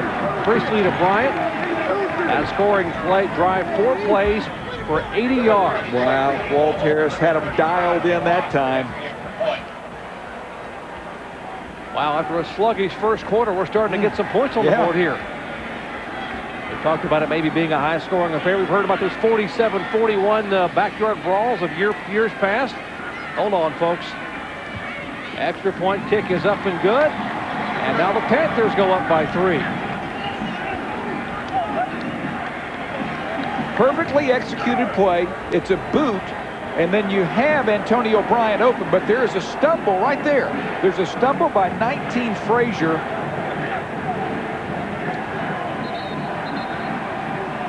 Okay, watch the feet of Frazier. He's in good position. Good position. I think he actually stepped on Antonio Bryant, lost his shoe, and then Bryant has that burst. He can get some separation from him. Hey, Dean, on that drive, the first play was a give to the fullback, Polite, for nothing. There's the shoe. You see him get the shoe back on. Then following that first play for no gain, a 38-yard pass play, a 15-yard penalty, and a 27-yard pass play. It took him 35 seconds to score. Wow. You know, we're going to take another look at it, and I thought it was really close as to whether his foot is in or not. The white line, of course, can't tell if that foot is down. I don't think it is down at that point. From this angle, it looks like he is out. College ball. Look at the official here, right on it. Wow. What do you think, Doc? You're used to being on the field and being right there. You could have called it down there. Well, I'm sure he could see it better than we could, so I'll defer to him. He doesn't have instant replay, though, where you can freeze it. All right, Sean Terry will try to take one back. Dances back up across the 25. And we'll see now if West Virginia can respond. 4 receptions, 80 yards, and a touchdown. Antonio Bryant's numbers on the day. We mentioned the Blitnikoff Award from a year ago. He began the year banged up, had an ankle injury, only played the first 3 or 4 plays against East Tennessee State in the opener. Let's look again. Critical play, loses his shoe, but that's not the foot. Watch the left foot. And again, that one, that angle was the same angle. It was a little bit further along. Couldn't see the left foot as well. All right, got a little bit of a counter, reverse. You know how you can tell if it's a bad call is normally the defense will go absolutely nuts. And the fans. Yeah, you're right, the fans down there, but usually if there's a defender close enough and he sees it, he's the one who goes bonkers. I think at least half his foot was in. Yeah. Half of his foot? I think at least from the toes back he was in. Of course, wherever he touches down. I know. Minute and a half to go here in the first half, and we've got a good one here in the second quarter. Points being put up, hand off to Coburn. Avon Coburn. And that would have worked if his heel had been the first part of his foot that goes down. Bryant's coming out, though. This is the same Antonio Bryant we saw last year. I mentioned he began the year very frustrated, had a return against East Tennessee State in the opener. Turned an ankle, only played 3 offensive plays in their first 2 games and came back and tried to play against Miami at home, a game we had on Thursday night. Really wasn't 100%. It showed it in the football game. As Marshall tries to dance up beyond the 40-yard line. Let's check in back with Brian. Jerry, coming up, SportsCenter in-game at the half. Ohio State and Michigan underway. We'll look at the rivalry games with the Axe and the Oaken Bucket. Chris Lee and Kirk will talk about the effects of the Nebraska loss, and Rod Gilmore will join me of all the highlights from all the rivalry games, guys. All right, Brian Kenny and company coming up at halftime. Look forward to seeing how many more touchdowns have been scored in that one. Wisconsin, Minnesota, Indiana, Purdue. Yeah, and I want to hear the BCS ramifications of that Colorado win yesterday. How much time do you have? Well, let's assume Brad Edwards or some of those guys can break it down for us and gives us some semblance of understanding. And that's why Lee Corso keeps talking about people hanging around the chicken coop. Yeah. You know, how about Texas big win yesterday over A&M? Speaking of hanging around the chicken coop, how about the battle for the bragging rights in the state of Georgia tonight as the Bulldogs of Georgia head over to Bobby Dodd as they take on the Yellow Jackets of Georgia Tech. George Godsey and company for George O'Leary's team that have won 3 in a row. Coming up 7:45 Eastern time. Mike, Ron, and Adrian will be down there. Our primetime coverage from the historic Grant Field in Bobby Dodd Stadium. Used to be a Georgia series. It's turned around a little bit. You know, with Ralph Friedgen gone and doing such a superb job at Maryland, you know, Coach O'Leary's done pretty well himself with that offense. Absolutely, done a great job. Final minute and 12 seconds here in the first half, and Marshall being pursued will be thrown back inside his own 30 by Lewis Moore and Gerald Hayes, a pair of linebackers. Gerald Hayes came out of nowhere. Watch the linebacker here, 51, just shoot at him. He is a physical tackler. West Virginia using the timeout a moment ago. And right now, I'm not sure how serious they are about getting plays off. They want to give it back to him. 4 wide receivers, 3rd and 16, inside a minute to go here in the first half. Marshall lofts one upfield as a receiver, and he can't get there. Great coverage by Sean Robinson, the right cornerback. Well, this will make 10.5 games where West Virginia has not completed a ball like that. That might be, in a passing offense like this, that might be one of the most unremarkable statistics, if that's a word, I guess it is, for West Virginia, that they will ever have. 5th punt of the day by West Virginia's Todd James. And Antonio Bryant scampers down around the 35. 40-yard punt and a 4-yard return. Tell you who won't run the clock out. That's Pittsburgh. Especially the way, Jerry, that they zipped down the field the last possession. They have all 3 timeouts. Well, it took them 35 seconds to score in their last possession. They got 27 seconds remaining here in the first half. 27 seconds away from Brian Kenny and SportsCenter in-game halftime report. Getting you up to date on all the things that are happening around in college football. This is an eternity, though, for Pittsburgh, because you would expect a little softer coverage in the secondary from the Mountaineers, allowing some balls to be completed and getting out of bounds. If they don't get out of bounds, they can call timeout. If they make a first down, of course, the clock stops. So this is a significant amount of time. And indeed, just as you call it, they will make the call. Pittsburgh timeout. Well, you know, with the clock stopped and only 27 seconds remaining, you don't want to get into a situation where you don't know what to do. You got 3 timeouts remaining, just take one there. You don't want to do it, but that's the luxury of having 3 timeouts. Now, I don't know if Walt Harris will necessarily agree with that.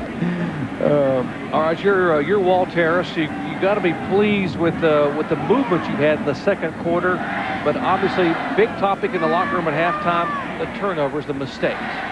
Yeah, I think that's what that's the only way West Virginia really hung in there. If not, you have a 17-7 game at worst for Pittsburgh.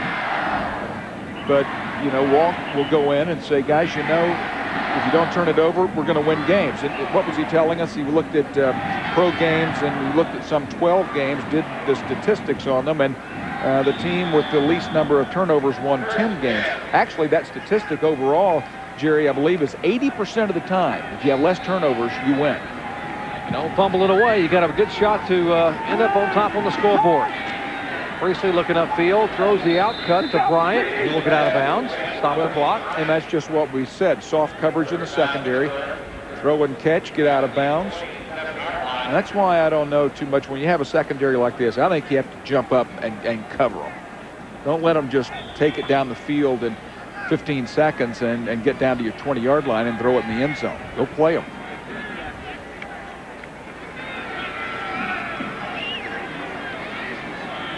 They have a little bit tighter coverage down here. I think they will walk some of their secondary up on that coverage. And Priestley again looks upfield and throws it out of bounds over the head of Antonio. Brian King there on the coverage. Well, if they can get man-to-man with Antonio Bryant, they'll go to him all day. They had some safety help on top of that play. But they are looking to isolate number 80.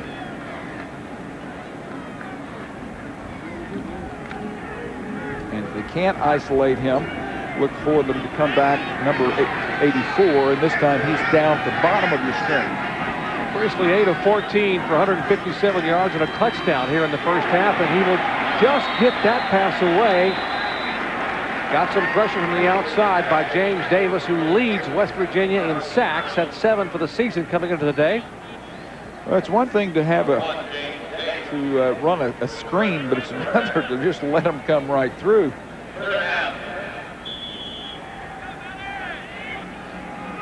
Davis lives in opponents' backfields, especially if you don't block him. But he plays the stud position, which is the 4th man on the line of scrimmage. Played linebacker last year, moved up to defensive end this year. Final seconds of the first half. Inside handoff to Lusaka Polite, down inside the 45-yard line. That's a big play because that should give them a first down. They'll now go on the ball. They have 2 timeouts remaining. They could elect to, they'll probably use one of them here. Now, if you're wondering about their kicking range, Nick Lotz for Pittsburgh is 7 of 12, has hit 5 of his last 6. His longest of the year, a 37-yarder against Temple. They would need to get considerably closer if that is his range. He is 0 for 1, or actually 0 for 2 beyond 40 yards. There's a look at Nick Lotz out of Findlay, Ohio. Finance major. Help me, if you will, Jerry, and maybe Heather can hear us and can clear this up, but it seems that now that one would be screen right to left, so that would be in Lott's face. But this is a field where you have a lot of swirling going on, don't you? Hey, there's Don Nealon. What'd you say, Coach? I guarantee it swirls down there. And we hope to be able to have a special guest join us in the second half. You mentioned the legendary coach here, Don Nealon. We'll have a chance to visit with Coach. Final seconds here in the first half as we check in down on the sidelines with Heather. Dean and Coach, you're definitely right. It is swirling, but right now it does look like it's at Pittsburgh's back, which does help the kicking game. See, that's a perfect example. The flag blowing against them and on the field blowing behind them. Final 8 seconds here in the first half. Panthers up by 3, trying to add to it. Down the middle of the field has Antonio Bryant. He gets on the ground and tries to get a timeout. 1 second showing. Oh, can't wait to talk to Don about this one. That's when your home timekeeper is supposed to let the clock go on down. They stopped it at 1 second. Timeout. They'll get a field goal opportunity. Once again, some soft coverage in the secondary. You get Antonio Bryant to just sit under the zone. And this one will be a 39-yard attempt for Nick Lotz, which is 2 yards longer than his longest this year against Temple. Well, Jerry, this is what we talked about at the beginning of the drive. The philosophy in the secondary for West Virginia was going to be let that happen if they can throw and catch it. Well, those two guys can throw and catch it. And with the 3 timeouts remaining, that's why they were able to move down the field, and they'll have a relatively easy attempt here at a field goal. And Rich Rodriguez will go in at halftime and tell his Mountaineers that we have got to be a little more attentive in the secondary. Played a little soft early on, but that was just a great move by Antonio Bryant. I mean, take nothing away from the West Virginia coverage. You got a Bolitnikoff Award winner running in front of you. It's hard to be in that jersey. And Antonio Bryant seems into the game today, Jerry. I think he's had some games this year where that has not been the case, but he's into this one. 39-yard attempt for Nick Lotz would be his longest of the year. Final second of the first half. The kick is up, and it is long enough, and it is no good. Wide right. So at halftime, it's a 3-point differential for Pittsburgh, and Antonio Bryant, what a first half for the former Bolitnikoff Award winner. 6 receptions, 113 yards, and Pitt is up by 3 as we head back to the studio and Brian Kenny. Brian? Virginia, we are at halftime of the 94th renewal of the Backyard Brawl as the Panthers of Pittsburgh have gone up by 3. And Dean Blevins, this thing started very, very slowly. No points in the first quarter, and then 31, boom, in the second. Well, I think it was Pittsburgh's offense getting going, and I think it was the pass game. You had Bryant take over. You know, AB is a big-time player. He struggled earlier in the year, but he's a big target. He's going to beat most people one-on-one. He beat people in soft zone, and he got the ball in good shape. I think Priestley really zipped it to him well. Second quarter yards, I mean, that is an impressive number there. And, of course, the pass differential here is something that West Virginia is going to have to watch throughout this game because they don't throw it really well with their new quarterback. And our halftime stats brought to you by Pepsi Twist. You see the differential there, and the big difference is the passing yardage for the Panthers. Check in on the sidelines quickly with Heather. No surprise that Rich Rodriguez talked about those passing yards, just 52 in the first half. He said the passing game must get better. Pittsburgh loading up the box, just giving us the pass. I asked if he was satisfied with the play of his freshman quarterback, and he said, hey, for a rookie, he's doing pretty well, but we've got to get the passing game going. Back upstairs. All right, thank you very much, Heather. And indeed, Rodriguez over the years has been pretty good at being the field general with the passing game down at Tulane and at Clemson, as the Mountaineers will kick it away here to begin the second half. All taken inside their own 7-yard line. On the return by Torrey Cox out of Miami, Florida. Well, and Heather's talking about, and Coach Rodriguez talking about getting the passing game going. You know, I think that still you've got to try to loosen this defense up by going vertically. Get some deeper balls. Now, they did at least throw the ball deep a couple of times. But if you're not going to throw it deep, they're going to be all over you. And here's a red-hot Pittsburgh offense. Not a bad job in the first half of the Mountaineer defense as they hand the ball off inside. And in fact, we'll bring you up to speed on what happened in the first half with our exclusive ESPN game track. Tough beginning for fifth-year senior quarterback Brad Lewis. Second series breaks his collarbone. His backup, though, Rashid Marshall. What an effort. 44-yard run by the athletic redshirt freshman for the touchdown. And here's the 10-yard pass in Nastasi. That's the 14 points for West Virginia. And what a half for Antonio Bryant, the Bolitnikoff Award winner from a year ago. That's where we stand at halftime, 17-14 Pitt. And a flag on that play after the carry by Kirkley. Well, I think they're going to call a hold on Brian Anderson, and Walt Harris says, guys, come on, too many mistakes. And I think that was a penalty that really wouldn't have helped his team anyway if it hadn't been called. holding against the offensive team. 10-yard penalty. Replay, second down. And, Jerry, what that does is it puts you into second and long. It's a total different mindset. Your play selection's totally different. Obviously, your percentage of conversions down versus what would have been had they not had the penalty call, the third and very short. It is these types of mistakes that keep teams from really being as good as they should be, and Pittsburgh has a chance to be a real nice team. And, Dean, I am so surprised. These are the two least penalized teams in the Big East this year. Pittsburgh was absolutely the least penalized team, coming in at 59 penalties for the entire year. So now we look at play action pass. We'll see how the protection comes, and coverage in the secondary. You've got man-to-man down here on the bottom on English. 2nd and 16, opening possession of the second half for the Panthers of Pittsburgh. Priestley looking upfield, dumps it off, and Berkeley can't hold on. Freshman mistake. Nice read, great read that time by the quarterback. Drop it off to the running back, and wide open. He has at least 7 yards before any potential contact. And a drop.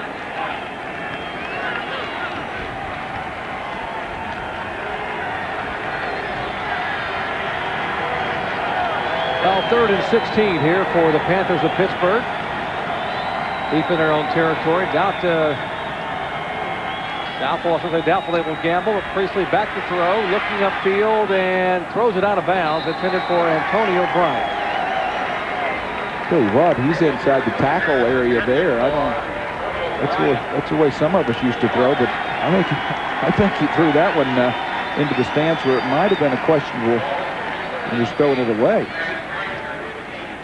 Okay, that'll bring up the first punt of the second half as Pitt will have to punt in the shadows of their own end zone. Andy Lee trying to kick it away.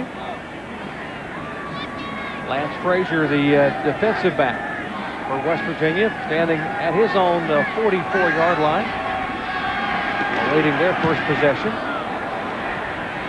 Low end-over-ender, and Frazier has it at the 50, 40. Down near the 35-yard line, putting a return, and great field position to begin the second half for the Mountaineers of West Virginia. And it is indeed our pleasure to welcome a very special guest in the booth. This guy needs no introduction. Legendary West Virginia coach for 21 years, Don Nehlen. Coach, happy Thanksgiving to you. Thank you, Jerry. You know, it's fun to be up here. Dean was talking about that 3rd and 27 call. It's easy from up here, man. I was going to ask you, how long has it been since you've been able to relax on Backyard Brawl Saturday? Not very often. I'm not sure I'm relaxed right now, but it's a lot more relaxing up here than it is down there, that's for sure. Coach, tell us about the change in quarterback and what that allows West Virginia to do. Well, you recruited him. Right. Rasheed's a great athlete, too. He's actually a tailback playing quarterback, and he throws pretty well. And, you know, they have a great back in Avon, and that gives them a chance from a one-back set to really being a two-back set. Yeah. Because Avon can block you, which means they can run off-tackle isolation football and still have them spread out. So I look for Rasheed to be a real good football player. This guy with the ball has got great feet. Avon's got great feet. Yeah. You've been saying that now for, what, 3 years? 3 years. You've been right, too, for 3 years. He's gone over 1,000 yards every year for me, and he's over 1,000 again. And sort of conjures up visions of a guy. Another one you had a pretty good one you had here by the name of Amos Zaraway. Oh yeah, Amos was a talented guy. He's doing a great job for the Steelers right now. And Amos and Avon are very similar. Amos was a little bigger. Amos was about 205 pounds, where I think Avon's probably 190, 95. I know you're really still involved with the school and the program here. How difficult is the balance of wanting to be involved and wanting to be supportive, yet not interfering with what's happening with one of your youngsters you coached, Rich Rodriguez? Well, you know, I've stayed away from the football. I mean, I'm not too involved with the football. I come to the games and so forth, but I pretty much stay away from the football. I have a lecture series that I had Coach Schembecker in and spoke to the coaching majors here at the university and also the townspeople. But I've stayed pretty much away. You know, I was here for 21 years, and they don't need me to help them. 3rd down, don't get it. He's got 65,000 helping him anyhow. Hey, speaking of helping, jump in here now. That was 3rd and 3, toss sweep. They got some boos going on, which I guess you've heard a couple of times. Okay, but now it's 4th and short. What do? You call it. 4th and short.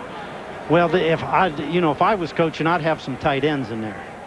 so I can run the football. And I would run our 14 and 15 play, which is the inside zone, both ways. I'd have 2 tight ends, and we'd go 14-15 check with me, and we'd go opposite the nose guard is how we would have taught that play. So Coach Rodriguez, a little different system. Right. Now, they're in a situation now, chances are that they're either going to run the option or throw the football. But I tell you, there's the option. Here comes the option, and he will have the first down. You can tell by the look defensively what they're going to do. And I knew they would run the option if they didn't throw it. Now, just watching you describe what you just said, the fire is still burning inside Don Nealon when it comes to college football. I mean, obviously, you still really enjoy being a part of the game. Oh, sure. I'm a competitive guy anyhow, and I still think I could whip all of them. But well, you beat everybody on campus in racquetball anyway. I understand you're the undisputed champion when it comes to that sport here at the indoor facility. Well, that's a fun sport, and you know I don't have 65,000 coaching in that game. All right, 1st and 10 as the Mountaineers are driving here early in the second half. Coburn gets the handoff. Big hole backside. He cuts it back as we check in back in the studio with Brian Kenny. Brian?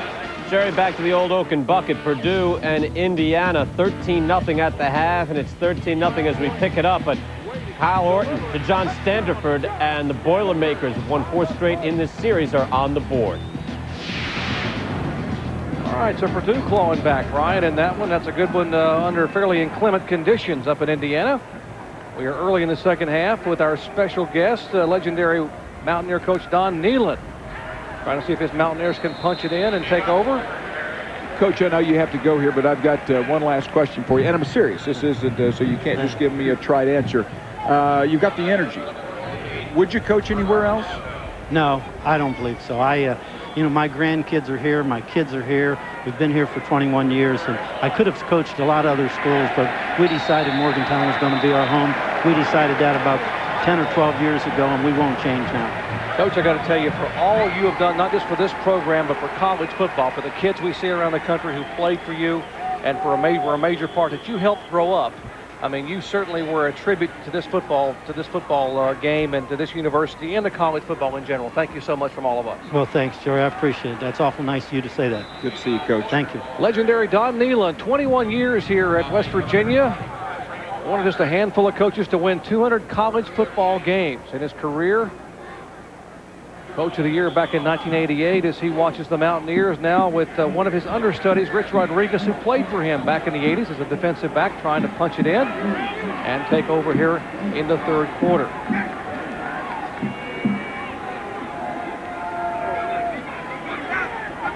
The young guy with an audible. And Rasheed Marshall makes a quick toss, and boy, they've had a couple of those on him. Torrey Cox is already thinking about the band playing when he couldn't quite hold on to that one, but he's thinking about 6 the other way.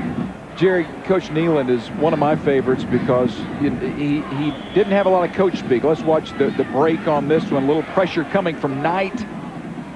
Almost the interception by Torrey Cox, but he called it like it was. 3rd and 10. Mountaineers wide open down about the 7-yard line. There to make the stop right away on A.J. Nastasi is Ramon Walker, their All-American candidate free safety who leads the team in tackles. Great tackle there on a wide open receiver in the shadow of your own goal line. Well, it was wide open, but Pittsburgh's saying we're going to keep you in front of us and you go ahead and throw that route all day, and then we're going to tackle you and make you kick a field goal. So I guess that Coach Rodriguez thinking yards after the catch, which they've not done a good job of this year. It'll be a 23-yard attempt by Brendan Rao, and hopefully they hope to be able to tie it up.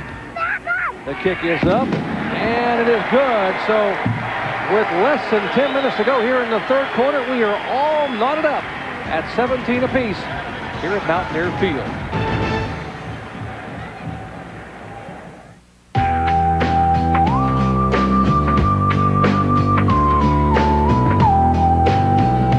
Beer is like a natural food product. The fresher it is, the better it tastes. That's why Budweiser has 12 local breweries right here in the United States. So you know our beer will always be fresh. This one's for you. And you.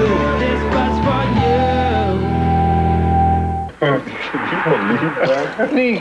You can dunk, but you can't dip. Your dip is gone, baby. What are you talking about? No dip.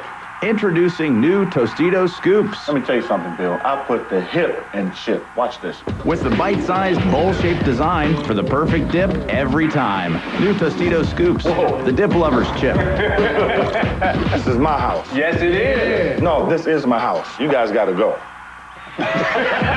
Also great with new Queso Supreme dip. Saturn is working to keep our economy strong. In jobs, in commerce, and in spirit. As part of that effort, we're providing interest-free financing on every new coupe, sedan, and wagon we make. Come visit your Saturn retailer and keep America rolling.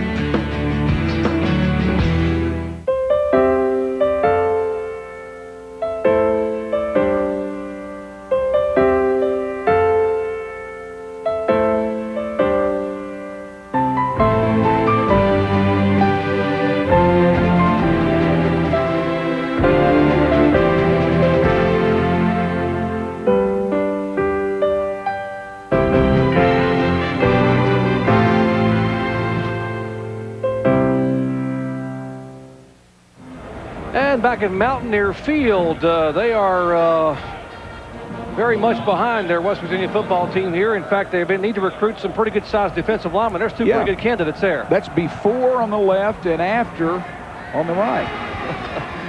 As a kickoff for the Mountaineers, Torrey Cox takes it in, has an opening up near midfield, and is chased down at about the 43-yard line. 38-yard return on the kickoff. We check in back in the studio on Michigan, Ohio State with Brian Kenny. Yes, indeed. Indeed, I think both of those guys were after. But anyway, John Navarre going back. Ball is tipped up in the air. Tim Anderson has it for the Buckeyes, already with a 14-0 lead. From there, Jonathan Wells will do the rest. Third touchdown of the day. Look at this, 21-0 Ohio State in the second quarter. Wow, Buckeyes getting it done. Both were after. There's the line of the day. Remember Jim Tressel's promise when he took the job at Ohio State? You will be very proud of us next year up in Ann Arbor.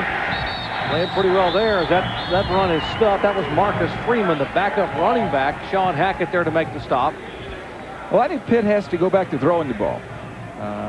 Late in the first half, it was easy pickings for them. They had man-to-man coverage with their great receiver. And anytime you have just a one-man on a star, then you've got to go to him. Now, wait a minute. The first half, you wanted them to run the football. Well, not all the time. I wanted them to run it some. I want them to run it when it's there and throw it to Antonio Bryant when it's not. All right, the run on Furman on Marcus. I thought you'd get me on that one. I got you. We cannot play when the offense is coming to the snap of the ball. Please take care of that. What? The band cannot play. That's like if they're going to do that, Jerry, they need to, where you were the other night at Starkville, they've got to start telling the people they can't do those cowbells because that's an SEC rule. Yeah, good luck. You know what he did? He just excited this crowd. Right? Listen to these people now. Yeah. They don't need the band anymore. That really helps, so you can't audible very well. A loud crowd is significant. Rich Rodriguez has said thank you. Priestley back to pass. As the pass complete up at midfield to Lamar Slade, the backup wide receiver.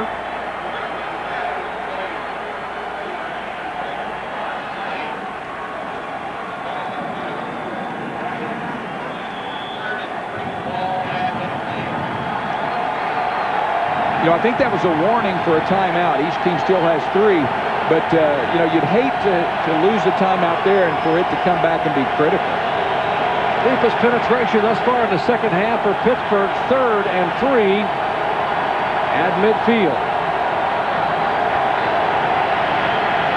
Priestley has a receiver. Great defensive play by Sean Hackett. The strong safety, and the flag comes in. This is a big call here. It's going to be pass interference and first down for Pittsburgh. Big call here. We'll have a chance to see it, I'm sure, but that'll give Pittsburgh momentum. That's interference against the defensive team. The penalty, spot of the foul, automatic, first down. West Virginia looking for a stop, and they have trouble getting it. Hackett on the interference call. You know, from that angle, he might have had that right arm draped around English a little early, but that's a very close call. And that's how football games go, with close calls. So 1st and 10. Trips left. Priestley looks upfield, and he will go down in the grasp of Antoine Lake, the senior from Cambridge, Maryland. His 3rd sack of the year. Antoine Lake, just a bull rush right in the middle, a spin. That's great athletic ability. I mean, that guy is a 6'5", almost 300 pounds. Liberal arts major out of Cambridge, Maryland. He comes advertised as a fast motor. I think you mentioned that earlier. That's what that type of play is, a guy with a fast motor. There's Rodriguez, and these Mountaineer fans liking what they're seeing here in the 3rd quarter. 2nd and 19. And they have pushed the Panthers back beyond midfield. Priestley gets some pressure and drops the football. And they called it down. That's 2 big plays in a row that have gone Pittsburgh's way.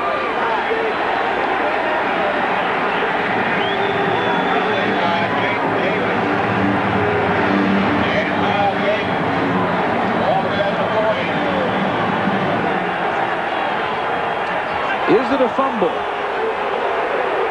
Yes, it is. Bad call. No question about it. That is a fumble. He is not down, and the ball comes out. As West Virginia's defensive backs run up and quickly call timeout on the field.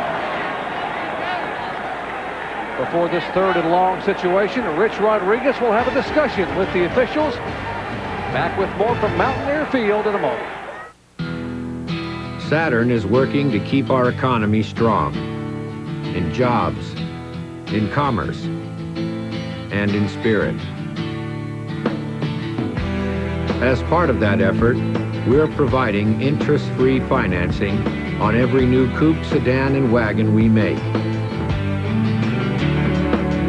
Come visit your Saturn retailer and keep America rolling.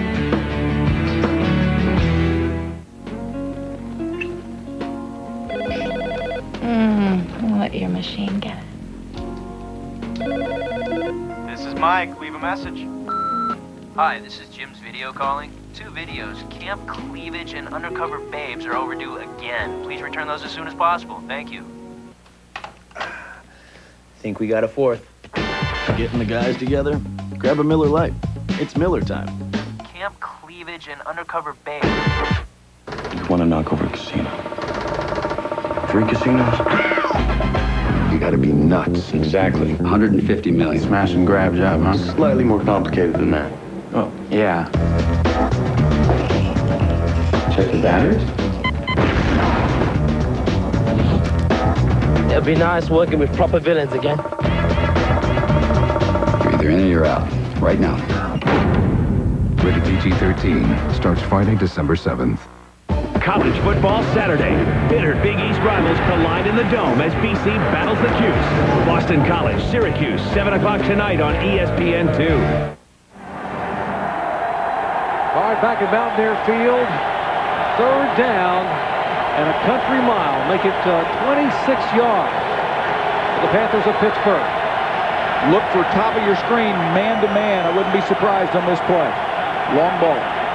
Shotgun formation, quick kick by Priestley, and it's not a very good kick. Right up into the air, gets a great Pittsburgh bounce, and will roll down to the 25-yard line. You've got to catch that. You've got to catch that ball. You cannot let it hit the ground. And we're going to watch again the fumble that was called no fumble. Watch on your left side of the screen. This is Davis. And he's going to grab the wrist. Right here, he has the wrist, and the ball will come out before the knee goes down. Coming out, knee's not down. It's kicked, actually, before a knee is down. Absolutely not even close. The officials could not have had a good angle. So I think he was actually shielded by a couple of offensive linemen. The referee made the call. Ben Wagers out of the Big East. Jared, ends up being, what, 10, 20, 30. It's about a 35 or 40-yard missed call. Just over 35 yards on the possession exchange. Inside handoff and cutting it back. This time Coburn still on his feet. Got those feet churning away. All that for about a half a yard. Brian Guzik, the left end, there to make the stop.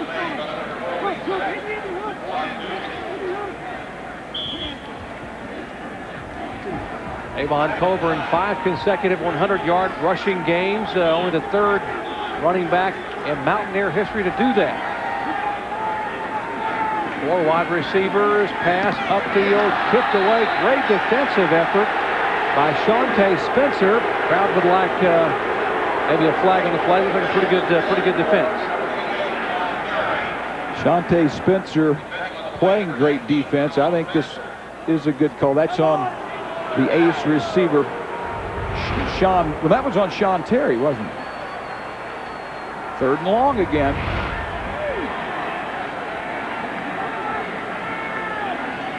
Cox comes with pressure, pass complete, but it will be shy of the 1st down to Sean Swindoll.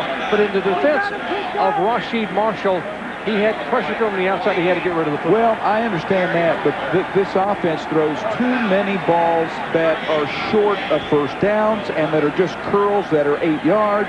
I mean, you've got to get the ball down the field sometime. Post, corner, fades. Sometimes you've got to throw it deep. And Antonio Bryant will catch that punt at his own 22. Cut back again, up over the 30, and be shoved out of bounds. A 47-yard punt and a 9-yard return. And Pitt will take over when we come back to Mountaineer Field in just a moment.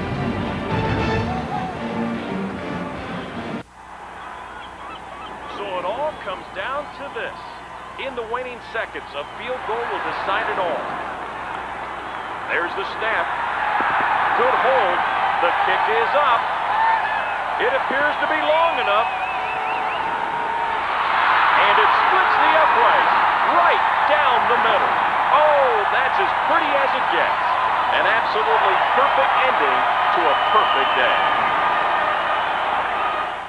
One of the best things we do is we run the ball really well. On this particular play, we faked it to Edgerrin. These 4 guys are trying to kill me. And Marvin is running this post route all the way over here. Marvin and I are on the same page, so it's important for Marvin to come open on time so I don't have to get hit. And I put just enough air under the ball to throw it to him in the end zone. For Marvin Harrison, Marvin's got it, touchdown! Touchdown pass for Peyton Manning's quarterback rating. College football Saturday at 3:30. Joe Paterno's Nittany Lions have turned their season around. Now they're fighting for a bowl game as they look to stop T.J. Duckett at Michigan State. At 7:45, a great rivalry between 2 top 25 teams. Top dog David Green and Georgia battle George Godsey and Georgia Tech. Touchdown! Penn State, Michigan State at 3:30. Georgia Tech at 7:45. Today on ESPN. ESPN's presentation of college football is brought to you by Tostitos Scoops, the dip lover's chip.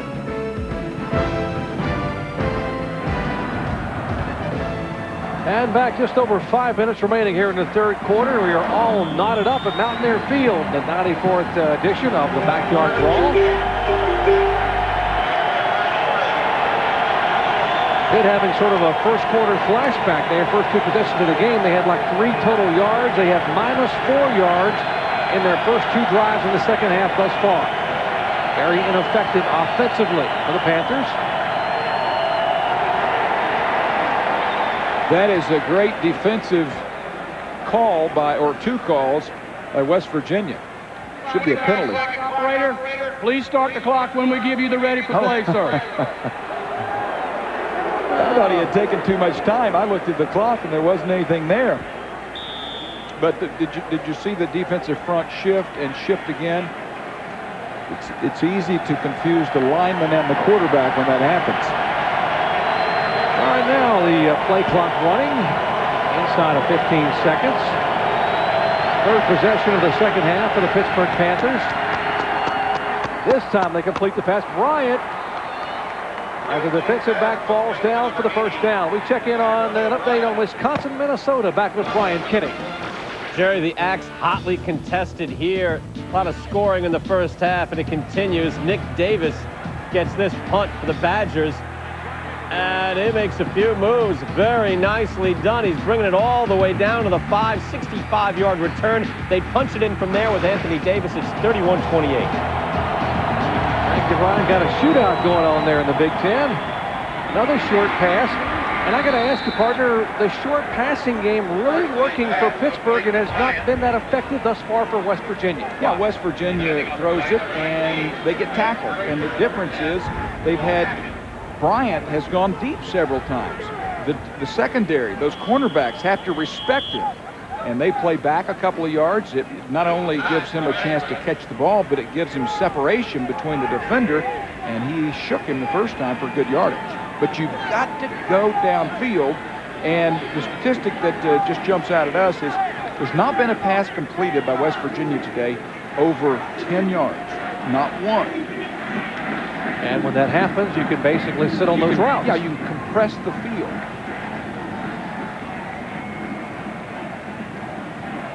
You know what it is it's sort of like being on the goal line. It's like you're on the 1 yard line going in. You're not using the rest of that field. And there's a look at Antonio Bryant. At halftime, he had 6 receptions. Now he's at 8 for 139 yards, averaging 18.3 yards every time he catches the football. And those are the kind of numbers a year ago that won him that Biletnikoff Award.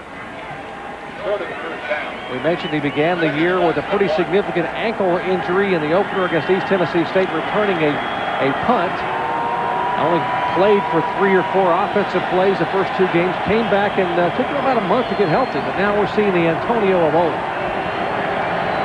Second and a couple of inches. Inside handoff. That should be good enough. Lusaka Polite, the sophomore fullback. And what about Iowa and Iowa State, Brian Kinney? Yes, Jerry, the Cy Hawk Trophy on the line. The Cyclones and the Hawkeyes. And Cyclones up 14-zip, but Kyle McCann to Liddell Betts, and Iowa is on the board. It's now 13-7 in the third quarter. And at the half, NC State leading Ohio by a touchdown, Jerry. And Wolfpack coming off that tough one, that tough loss in primetime last Saturday night to Maryland, who's now taken the Atlantic Coast Conference title in the BCS bid. Got a good one here, all tied up at 17 apiece. Panthers trying to get some offense on track, and for the first time they are here in the second half. James Davis makes a stop on Raymond Kirkley. You know, Elmation has basically, let's get a look at Walt, but Elmation on the other side defensively has gotten into a Virginia Tech type defense, and it's basically an 8-man front. We're going to come at you. We're going to put pressure on you. And we're going to bank on our secondary being able to cover your guys. That's tough when you line up guys like Antonio Bryant.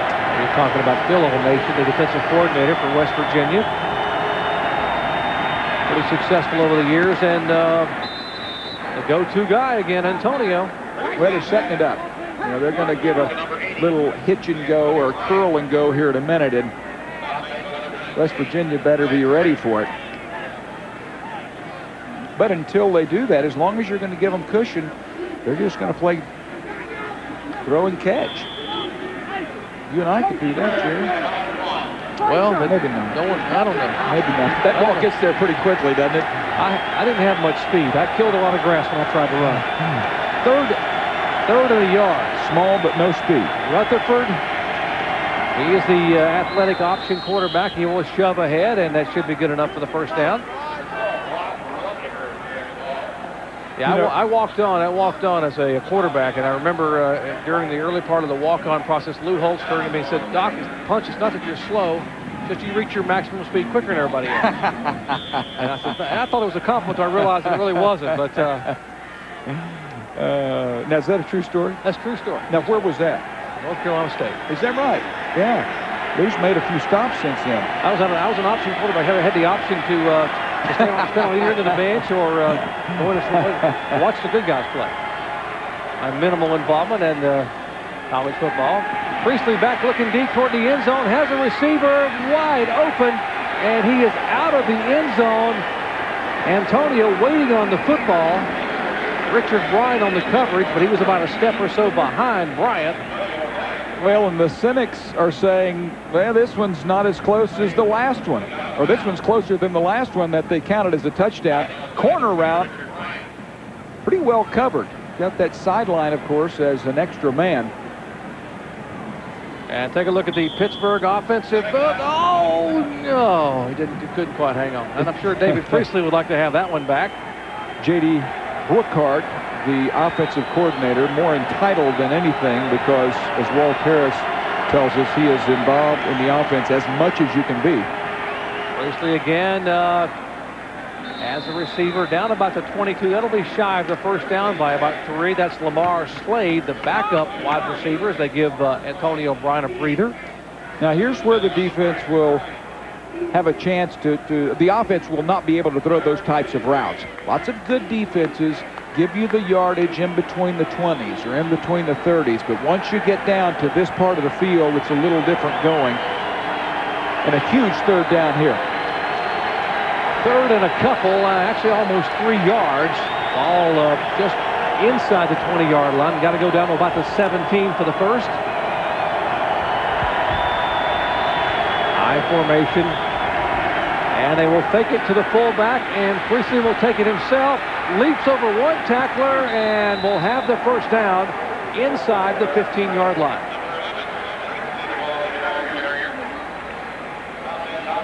Great play call. Our U.S. Army storyline. And early on, a tough break, literally, for West Virginia. No pun intended, of course, for the young man. A very courageous effort by Lewis, the quarterback, breaking his collarbone. Marshall comes in, 44-yard run, and a pass, a 10-yard away pass from Marshall, the redshirt freshman quarterback. Bryant, what an afternoon. Yeah. Big difference in passing yards between Pittsburgh and West Virginia.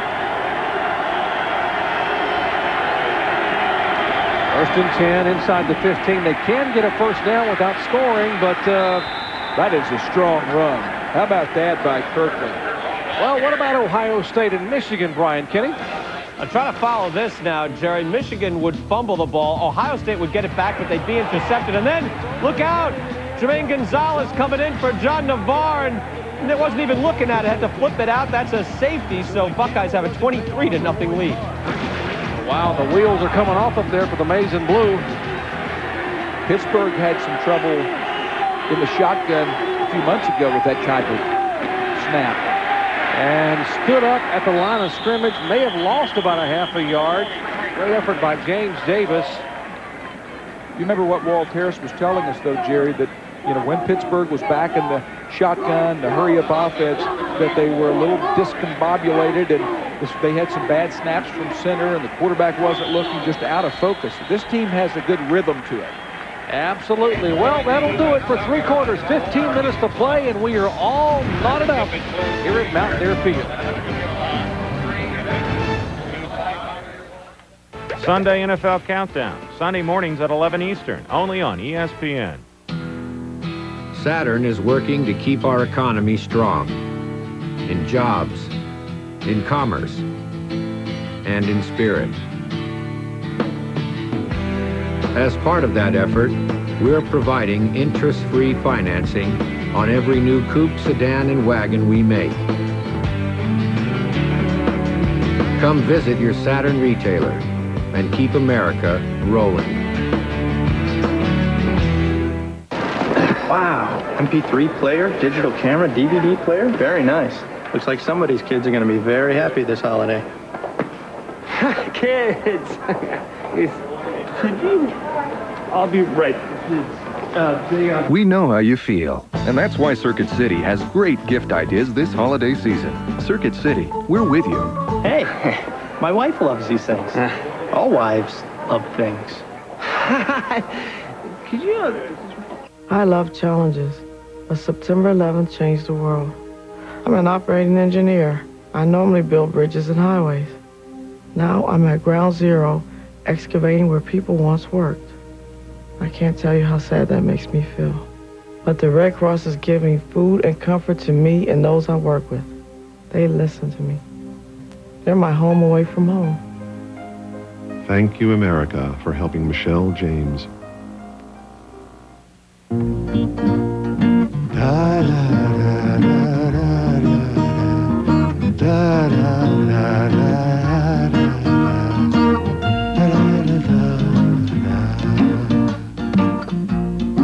With quality tools from Delta and your own brand of inspiration, you can build most anything, including memories. Delta's table saw, scroll saw, and compound miter saw, specially priced for the holiday season. It responds to the power of your voice. It lets you focus on the road ahead. OnStar Personal Calling. Call Commissioner Gordon. With the safety of hands-free dialing, you can concentrate on more important things, like driving. Gordon here. I'm on my way. You could win a walk-on part in the next Batman movie or an OnStar-equipped vehicle. Go to OnStar.com. And getting set for the final 15 minutes here at Mountaineer Field. I'm Jerry Punch along with Dean Blevins and Heather Cox. We just joined our coverage. No points at all in the first quarter, 31 in the second quarter. And we just had 3 points, a field goal in the third quarter, and we are tied up, knotted at 17 apiece in this 94th backyard brawl. And folks, we told you this one historically goes down to the final seconds, so don't go anywhere. Third and 3. Yeah, huge play right here, Jerry. 4 wide receivers for Pittsburgh. Priestley gets throws it in the end zone, almost went down, got rid of it. I think the man was open. I think Rick Sherrod saved a touchdown there. Priestley limping. So even after West Virginia gave a lot of passes to Pittsburgh, they did not come out of there with a touchdown, and that saved. No, I thought there was a man open at the back of the end zone. There wasn't. Great defense. All right, Nick Lott's 1 for 2 today. Hit from 21. He missed wide left from 39. This will be a 23-yard attempt by the senior from Findlay, Ohio, to break the tie.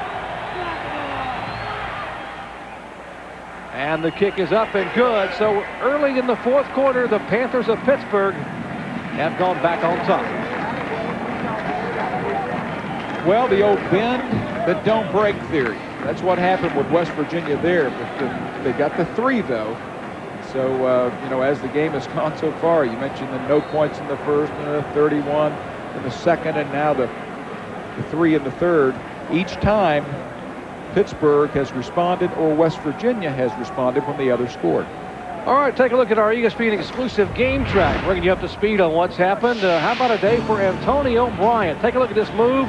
Great pass, and Bryant without a shoe. Shoeless Antonio. Touchdown. 146 yards receiving. How about the passing yardage for Pittsburgh? 241. Great effort by Priestley and company. And Antonio Bryant is just having the kind of day that he had every week last year when he won the Bolitnikoff Award. Fired up individual, junior out of Miami, Florida. You got to have someone throw it to you. You got to have someone blocking. And they've had all of it going. They've even had Kirkley as a run threat. So this is a pretty good offense. In fact, they've already doubled West Virginia. They have 325 yards of total offense. So it's a total unit performance. But you're right, the star of the day has been AB. AB and all those recruiting analysts, all the people who know so much about high school players. He was recruited by 2 Division I schools, Pittsburgh and Louisville. And he couldn't go wrong either way there, so we decided to go to Pittsburgh. Both those schools with high-powered offenses, and getting it done for the Panthers. As Lotz will put his toe in it, and Sean Terry will take it at his own 6.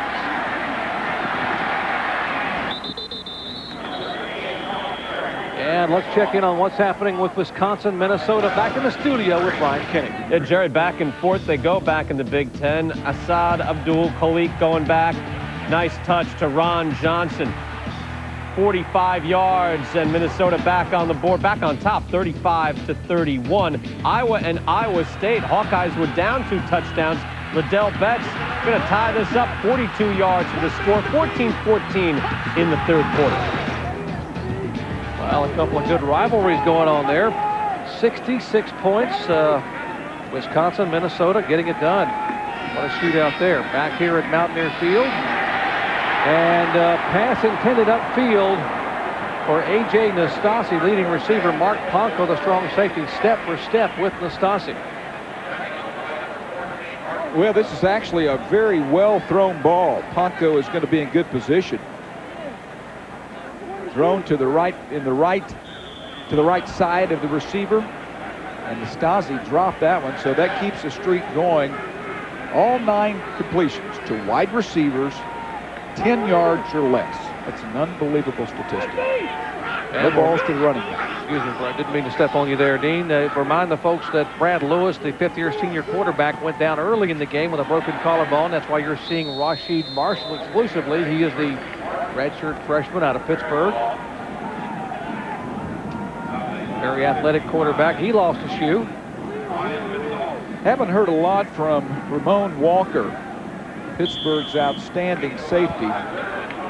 Number 25 in white. He is a hitter and a terrific player, but haven't heard a lot from him today because of this style of offense, actually. He's normally a safety who comes up and makes lots of tackles. 4 wide receivers for West Virginia. Read the top of your screen. Rashid Marshall finds a receiver and has it batted down as we check in down on the sidelines with Heather Cox. Well, there is always an emphasis on special teams, but come 4th down, there's sometimes an emphasis on just finding your special teams unit, but not here in Morgantown, where they've developed the launch pad. It's a lot like football's version of the on-deck circle. It's got 10 cubes, so the special teams coach can always find his unit, but there's not a place for the kicker. And guys, how come the kicker is always left out of the mix? Good point, Heather, as Antonio Bryant takes it back across their own 40, 36-yard punt, and an 11-yard turn by the man of the day, at least for the Pittsburgh Panthers, Antonio Bryant. Back in just a moment.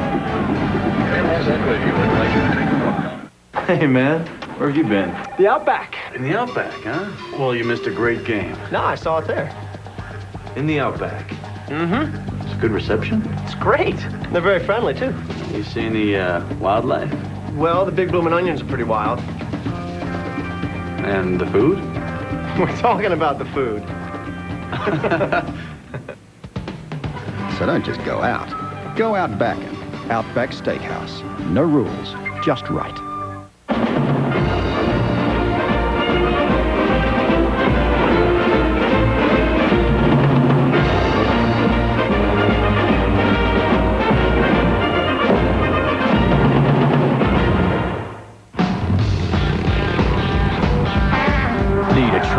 Introducing the new Remington Precision, the only trimmer with ceramic blades, sharper than steel, for precise trim every time. The new Remington Precision, sharper than steel. Introducing the all-new Kia Spectra, an affordable car with so much more. Available with 6-speaker stereo, air conditioning, map lights, power windows, and Kia's 10-year, 100,000-mile warranty. Are you still reading that? Yeah, I can't put it down. Oh. Wow. The 2002 Kia Spectra. Finally, a car you can really get into.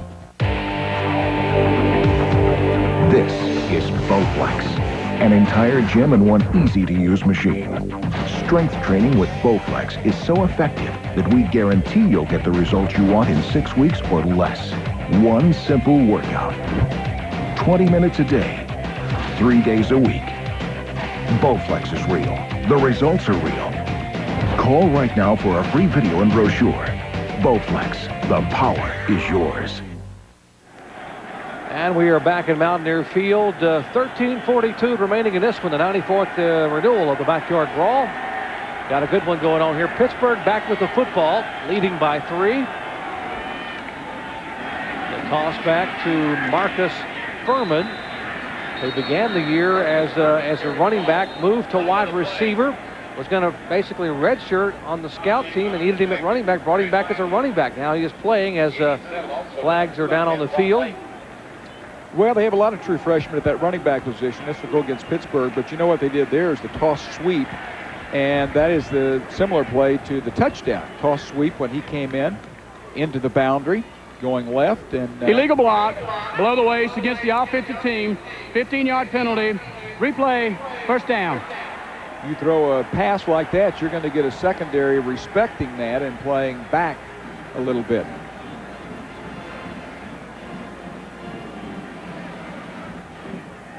Yardage being marched off.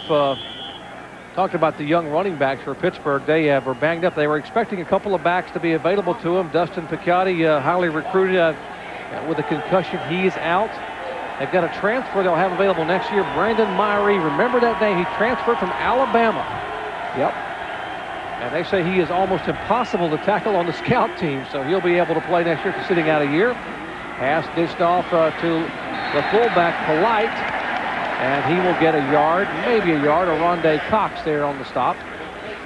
There's another true freshman running back, Mike Jemison. So they have, they're loaded up back there, aren't they, with the young guys? They're going to have to play well, though, because Raymond Kirkley is a good back. Potential to be a very good back.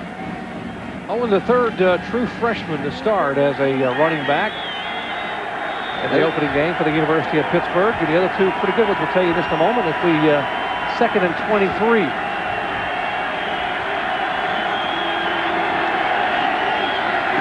Basically back to pass. Has a receiver. Guess who? Down at the 44-yard line. And Bryant makes the catch, does the about face, gets beyond midfield, and now the flags come in late. And apparently the West Virginia folks are applauding, thinking that may go against Bryant. Well, could it be a celebration penalty? I mean, surely not. Unless he was over there talking some trash, and that's not outside the realm of possibility. And that was Richard Bryant defending on Antonio Bryant. And we'll get the call from Penn Wagers, our Big East referee. Yeah. After the play, unsportsmanlike conduct on the offensive team. The play gained the first down, so it still will be first down. And this may be the taunting that they're you were talking about. Yeah, now this guy can play. I mean, there's no question about Antonio Bryant's ability. Finds a soft spot, nice route, spins, and he's able to pick up the yards after catch. Let's watch what happens now. Must have said something very bad, unless there's something else. I didn't really see any taunting there. No, unless there was something said that was bad. I didn't see it there. Might have been a discussion. 1st and 10 for Pittsburgh, and the inside handoff to the backup running back. What is your definition of a discussion in that case? And another flag comes down, saving me from having to answer that question. Personal foul, huh? Some adjectives that aren't necessarily good for the football field, and personal foul on the Mountaineers. After the play, personal foul against the defensive team. 15 yards, automatic, first down. Surely not Bryant. And goes the other way, keying on Bryant. Now, was that the call? That is a lame call unless it was after the whistle. We've got a lot of caveats up here. Yeah. They don't taste too bad either, do they? No, it's pretty good. The big shrimp are great. They're going to look at the penalties today. 15 penalties between these two teams that came in being the two least penalized teams in the Big East Conference. Again, handoff, big hole left side. Still some running room for Marcus Furman. And finally, Sean Hackett will wrap him up, but not before the big gain down for another first down. Pittsburgh has the University of Pittsburgh. Can't go back to calling them Pitt now. The University of Pittsburgh. They have West Virginia thinking pass. You know, it is an 8-man front concept defensively, but when you pass, you can't bring that 8-man into the box. So when they bring him into the box, that really makes them vulnerable, and that is where Antonio Bryant has had such a big day.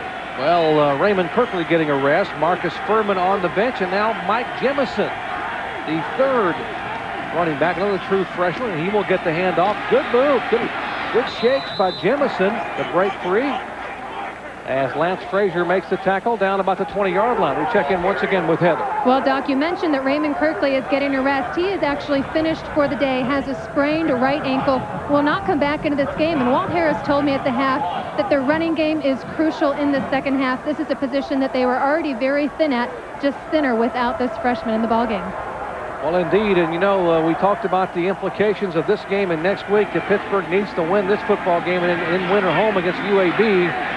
And Alabama Birmingham, the Blazers, have one of the best defenses I've seen this year. I saw them in the opener at Florida State. They have 10 of 11 starters back from a defense that ranked in the top 15 last year, so they will not be a pushover coming up to Heinz Field next Saturday. Well, Pittsburgh has gone to the run, and I think that they're gaining ground here on West Virginia.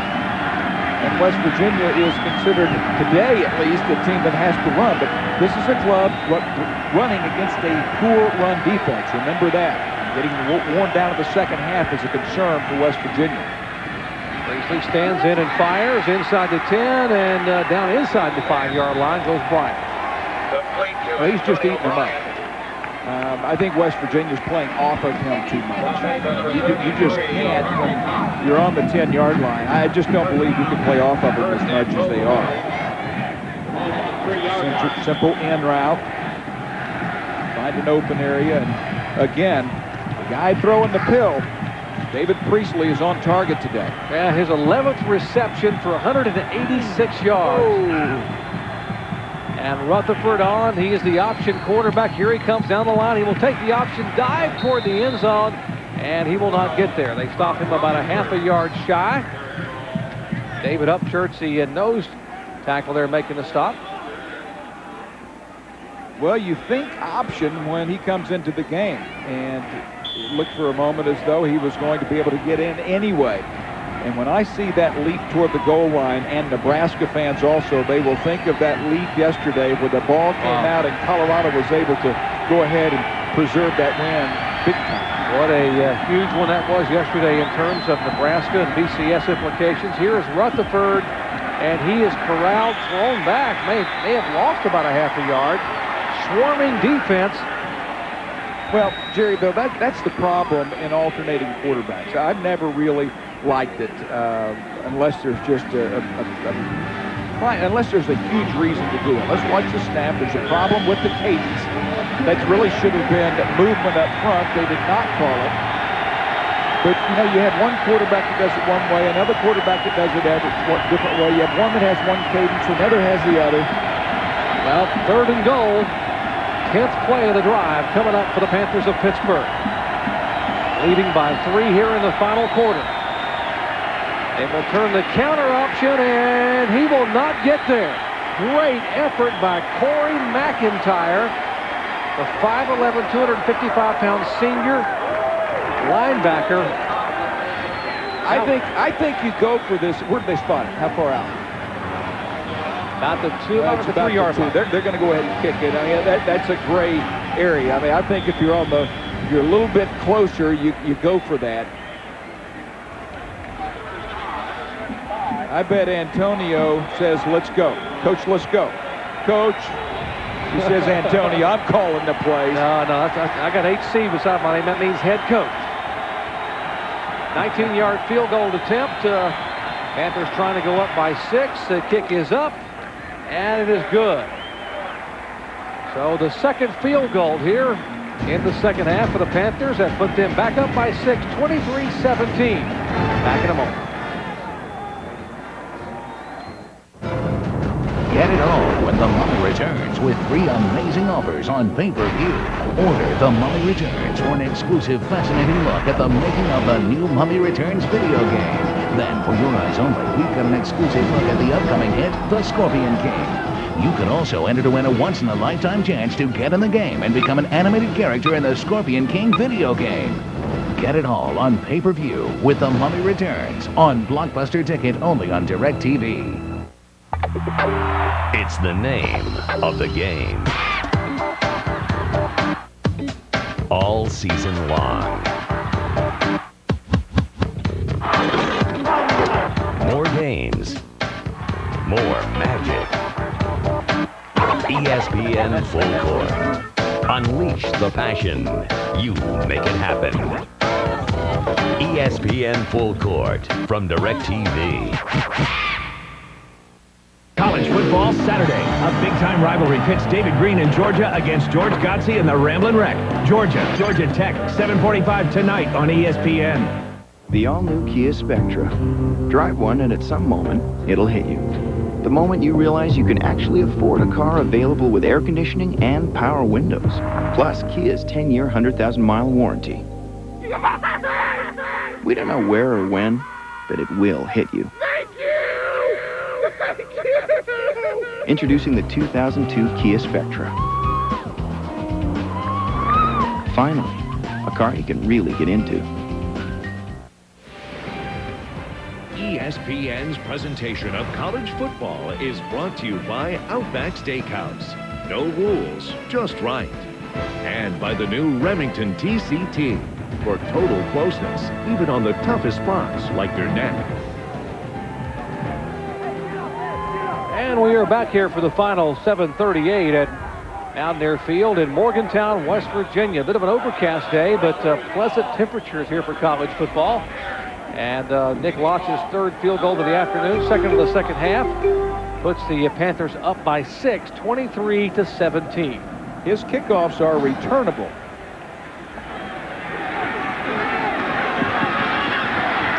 John Terry will take it, cuts it back, 30-35, up over the 40-yard line. Let's check in on the Big Ten, back with Brian Kenny. Jerry, let's start with Minnesota and Wisconsin. Long drive.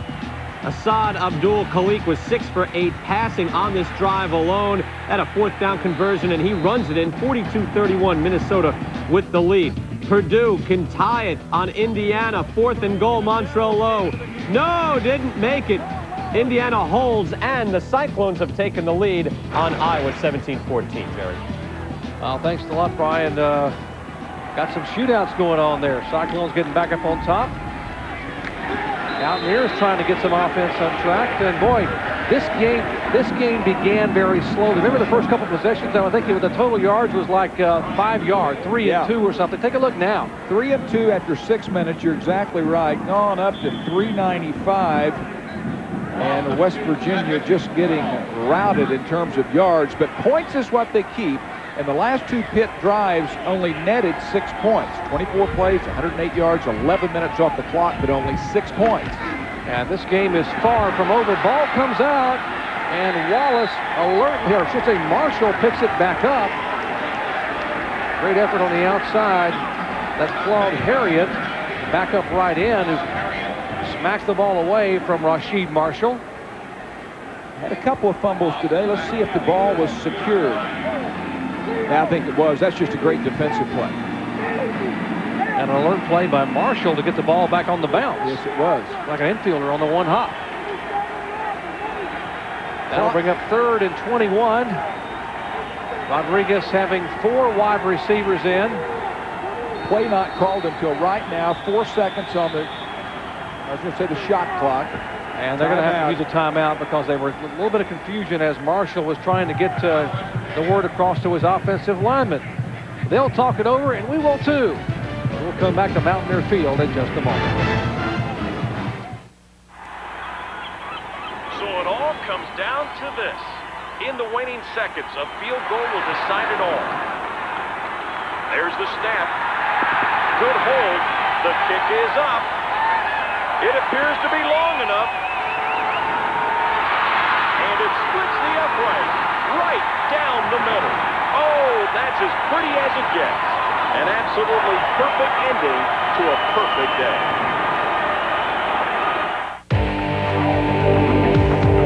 This is Bowflex, an entire gym in one easy-to-use machine.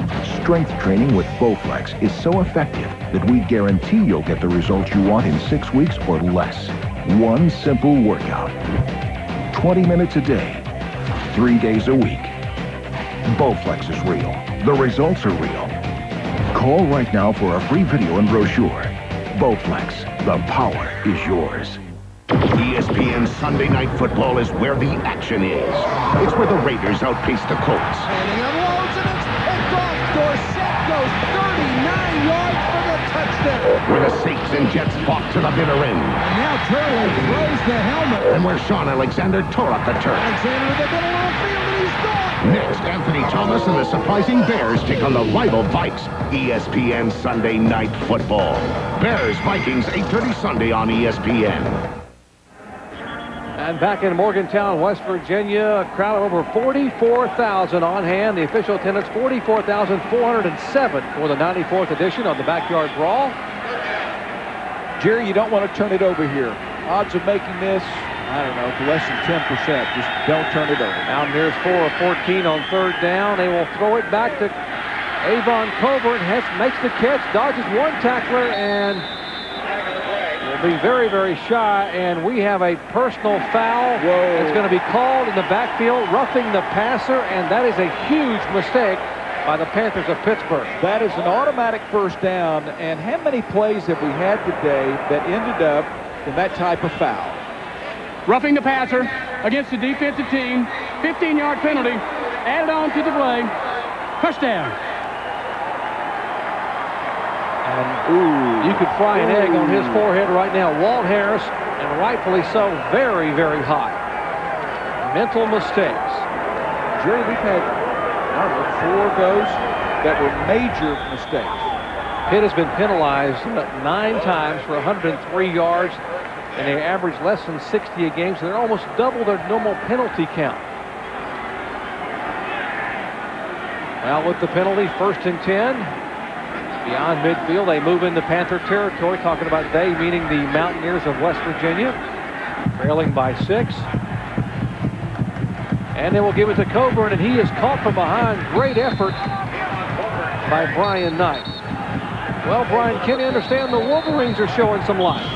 Yes, indeed. Ohio State out to a 23-0 lead. But here, John Navarre will go to Marquise Walker with this catch. Walker setting a Michigan school record in his career. More importantly, he gets it on board, and it's 23-7. All right, not over yet up there. This is unbelievable. Amazing Blue had a little extracurricular activity going on here. Wide receiver Sean Terry involved. Almost looked like Ollie Frazier for a moment out there on the field. He was involved. He was the one throwing the blows. I mean, you've got to contain. You have to control your composure. This is a big game for these two teams. It might come down to that. 2nd and 9 here. Final 5.5 minutes of this one. Pittsburgh up by 6 historically. This one has gone down to the final seconds you saw over the years. Last second field goals and touchdown runs and overtimes have been the difference in this backyard brawl dating back to 1895. Well, the incomplete pass will bring up a 3rd and long. Pittsburgh comes with the pressure. They want to see the young quarterback prove he can execute. See Rich Rodriguez right side of your screen. They signal in the plays, and Walt Harris on the left side, his 5th year at Pittsburgh, hoping to take them to their 3rd bowl game if they can win out these final 2.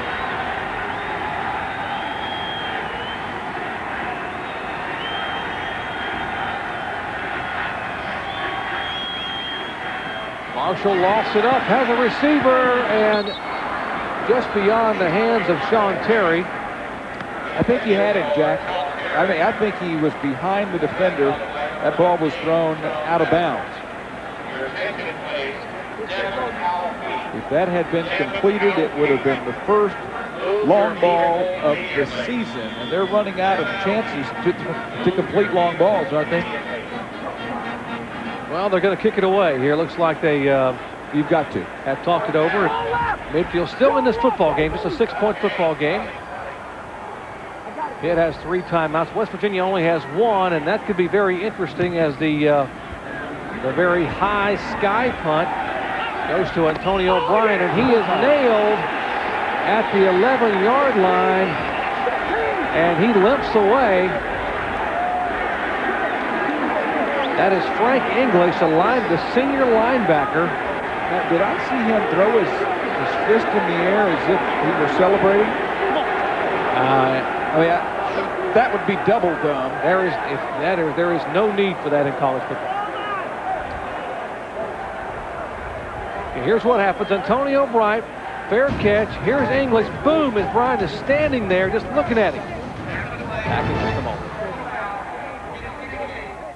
Introducing the all-new Kia Spectra, an affordable car with so much more.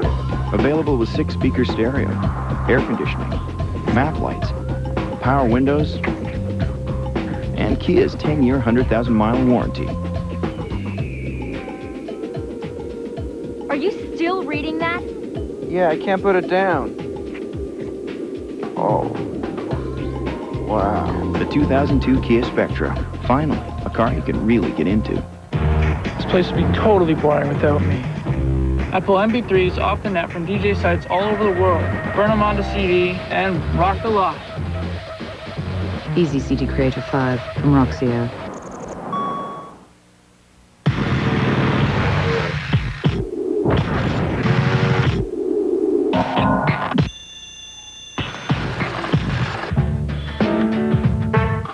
Introducing the Navigator handsaw, built by Black & Decker.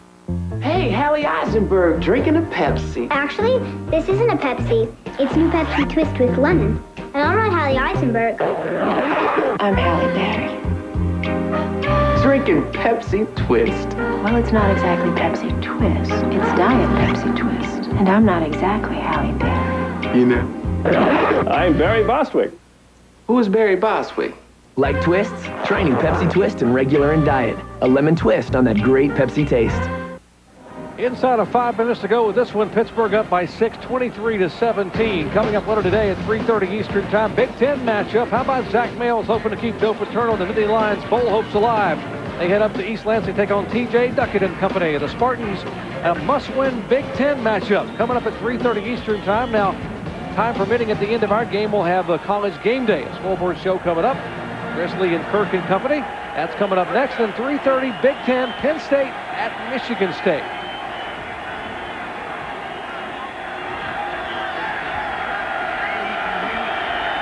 West Virginia sure changes its defense late. And Panthers are going to try to run the football and work on this clock a little bit. Marcus Furman. Well, pardon me, Jay, they almost got penalty number 18. I mean, they're throwing guys down late.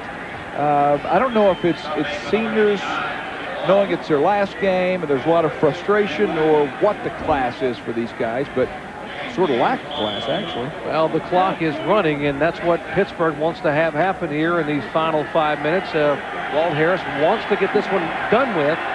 Rivalry game. These teams don't like each other. The players don't like each other.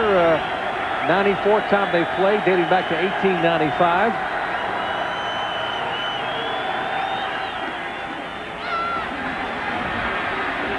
Turn in the corner. Bouncing off a tackle, wide open downfield. Got to beat one guy who have the angle and shove him out of bounds. Marcus Furman, the speedster from Connellsville, Pennsylvania. Lance Frazier saves the touchdown after a 44-yard run by Furman. Hey, how about another one of those young guys? Walt Harris says, let's just toss it to him. Gets outside easily, no secondary support. Poor attempted tackle. What a poor job that was. Richard Bryant. You can't do that in football, period. You certainly can't do that in a huge game when your team's down 6 points.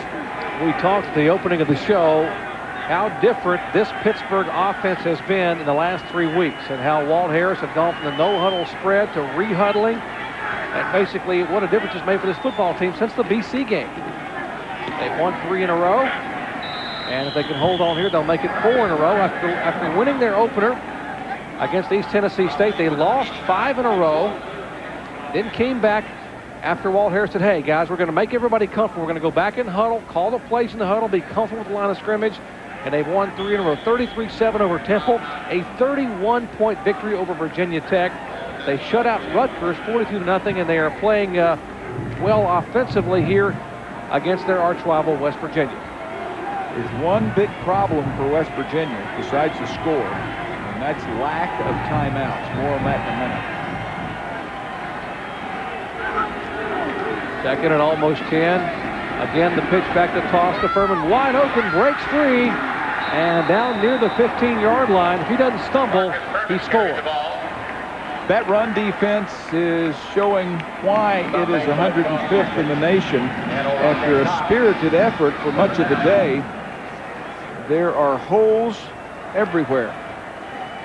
And there is, I hate to pick on college players, but that is not very aggressive by a couple of them, and one of them is Richard Bryant. Jerry, the point was going to be that West Virginia has basically wasted 2 timeouts. One a few moments ago because of miscommunication and one earlier in the third quarter, but that's coming back to haunt them. Well, they will need to stop the Panthers here as the play clock will wind down. And they will use a timeout and come over and talk to Walt Harris. Well, we told you historically these games in the backyard brawl have been exciting at the finish. None better than this one back in 1997. A triple overtime. Pitt's chance to win in the first overtime goes away with this blocked field goal. In the third overtime, a Mountaineer 52-yard field goal to take the lead. And how about Pete Gonzalez for Pittsburgh in the third overtime, the touchdown pass. And the Panthers prevail 41-38, 3 overtimes here at Mountaineer Field back in 1997. Historically, this one has gone down and become a nail-biter over the years, and they need to stop Rich Rodriguez's Mountaineers need to stop Pittsburgh here and try to get the football back. Well, we've seen sort of a microcosm of the season. You've seen West Virginia unable to complete a ball over 10 yards, completing no deep balls, having only 172 total yards offensively, and giving up yards on the run. And you've seen Pittsburgh now only turn the ball over 1 time, take advantage of the defense, giving it what taking advantage of whatever was there, and about to control this game. And again, the pitch back. This time it is the Mike Jemison. The other true freshman is Brent Wiley. Makes a stop. It's been a nice job by Pittsburgh also, Jerry, of running that clock. There's an art to some of these toss sweeps and running balls around the corner. You've got to stay in bounds, and you need to gain as many yards as you can without going out of bounds, and they've done a great job. 2nd and 7. They can still get a first down at the 5-yard line without scoring. Again, they run inside. He bounces off a couple of tackles. He being Mike Jemison, the freshman from Greencastle, Pennsylvania. Final coming up at 3:30 today. The Lions and the Spartans of Michigan State coming away from East Lansing. Game day college scoreboard coming up next. Presley and Kirk, all the highlights. Well, what an unusual couple of days. It's been a lot of upsets in college football. Yeah. I didn't get to listen to the breakdown of the BCS at halftime, but I'm looking forward to seeing what those guys have to say. It is complicated. And the computers, the guys putting the numbers into the computers, and the votes yet to be given before this season is out, that the AP and the coaches polls are going to just be critical in this thing. So lots to be determined between now and bowl time. And the measurement shows they're about 4 inches short, which is 2 inches more than Mark Fredersen, our stats guy, guessed. You were 2 inches off. For the first time this year, you missed it, okay? Mark works on our NFL coverage on Sunday nights with Mike Patrick and company. Fumble away Pittsburgh is from having West Virginia have a chance. But and Rutherford back in, the option quarterback. He's the short yardage guy. And he will pitch it, and whoa, great pursuit, and the ball comes out. The ball comes out, and the officials are trying to dig the pile, and if Pittsburgh loses the football here, this could be very interesting. Just talked about a fumble a minute ago, and the point was, if Pittsburgh fumbles that football, they're only 6 points up. Now, I think Pittsburgh did end up with the ball, and I think that will be the game. Only 1 timeout remaining. I think you take a knee 3 times, and it's over. You know, Jerry, one of the keys to this ball game was that West Virginia, let's watch this first.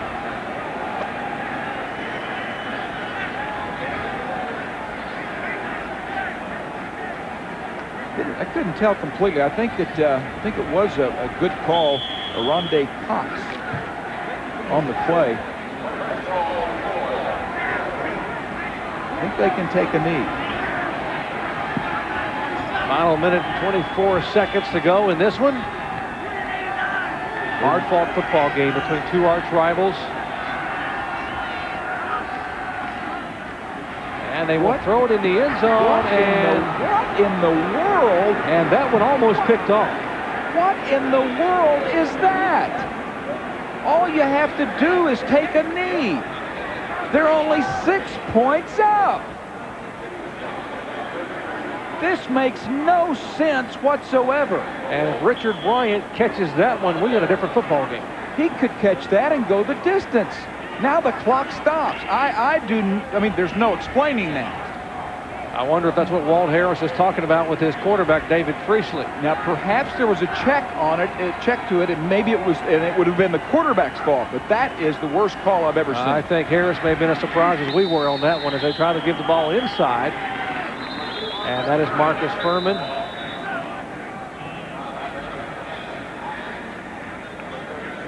Let's check in down on the sidelines with Heather.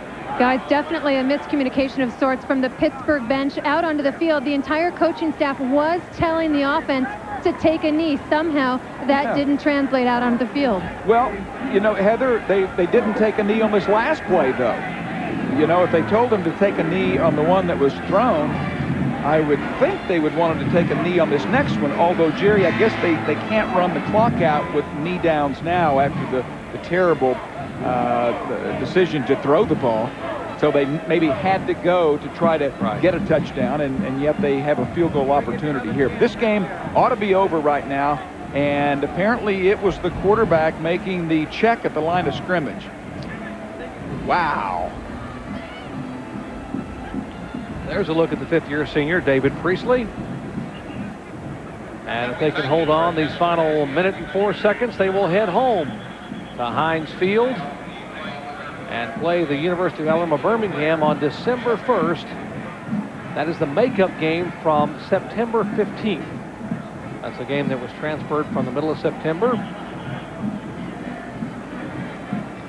Jerry, now here's what will happen. I don't know exactly what play call, but let's assume they don't get in and it's a run. That's going to take 6 or 7 seconds. Going to get the clock to 58 or so, and it'll take the official. It'll be a change of position. No, excuse me, it'll be fourth down, so it'll take the official 10 seconds or so, getting it to 48. They can run 25 off of that, but still, West Virginia will get the football.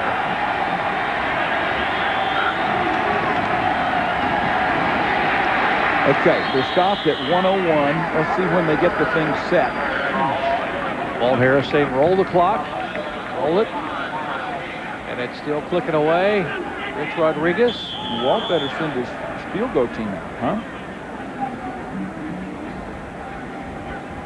You know, they have 2 timeouts left, so they would probably... They'll have to snap the football in 23 seconds.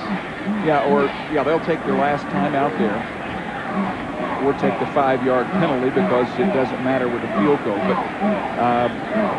don't want to wear this out. I guess I'm not going to wear it out because this could have been just the biggest mistake that I can remember. What was the mistake a few years ago, about 10 years ago? Was it at Minnesota? Someone should have downed a ball and they didn't, and it was a fumble that went for a touchdown. Yeah, that's happened a few times in college football. Final seconds, you don't do the old victory kneel down play, and it comes back to bite you. Now if they attempt the field goal, if they have a field goal attempt, you subject yourself to a bad snap, I mean, I don't think I would even think about kicking it. I think I would simply take a knee, or maybe turn and run on the sweep to the sideline and use up a few seconds. I don't think so, Jerry. I think you've got to get the game to 9. It's a 6-point game. You're just saying because of the risk factor. I would be concerned. Well, remember, coming up at 3:30 Eastern time, Penn State and Michigan State. Zach Campbell's coming off that banged up ankle, hoping to keep Joe Paterno and Nittany Lions bowl hopes alive. Penn State is 4-5 their record. They have 2 games left at Michigan State today, and they go to Charlottesville, Virginia on December 1st. That's the rescheduled game as well. T.J. Duckett and the Spartans of Michigan State at 5-3, trying to get to 6-3. Key Big Ten matchup coming up at 3:30. Of course, coming up next, college game day scoreboard. Chris Fowler, Lee Corso, and Kirk Herbstreit. Well, you win. They've got, they're going for it, and they're going to, just give it back. If they don't score, they would give it back to West Virginia. I just have Rod Rutherford just take the snap and just want to run toward the sideline. Exactly that. And he about faces, hold on to the football, and West Virginia will get the football with 18 seconds to go in this one. And they will be 94 yards away from the end zone.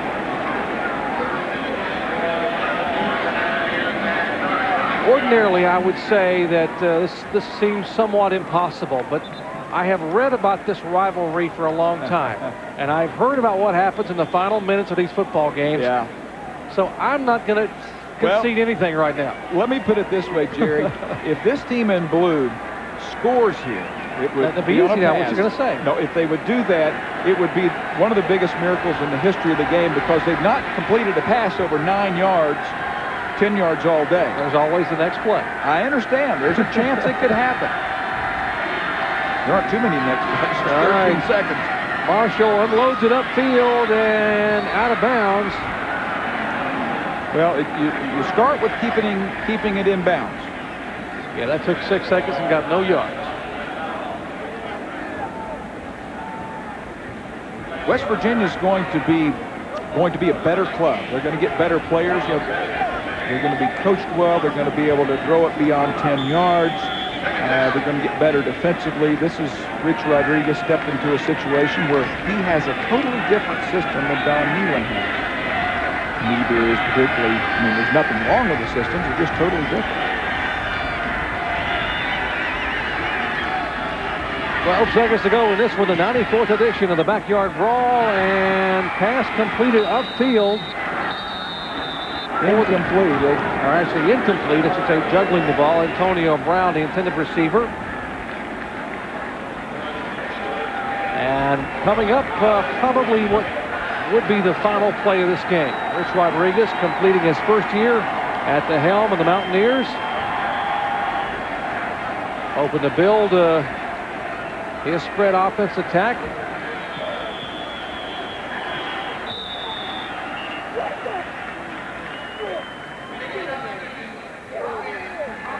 Formation for 12 players.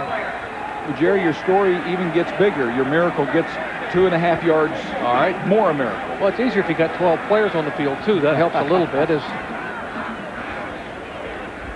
defensive backs are playing only 55 yards deep. Well, I do think that they will be able to get a ball completed here. This is one, though, that you complete. You try to get some laterals going. You try to stay alive. The season is still there until that final whistle blows. That's what you call continental prevent by the Pitt Panthers. Final play of this one, 2 seconds, 1 second, and the Backyard Brawl is history. Our final score, Pittsburgh 23, West Virginia 17. Coming up next, College Game Day scoreboard. It's been a presentation of ESPN, the worldwide leader in sports. For Dean Blevins, Heather Cox, and our entire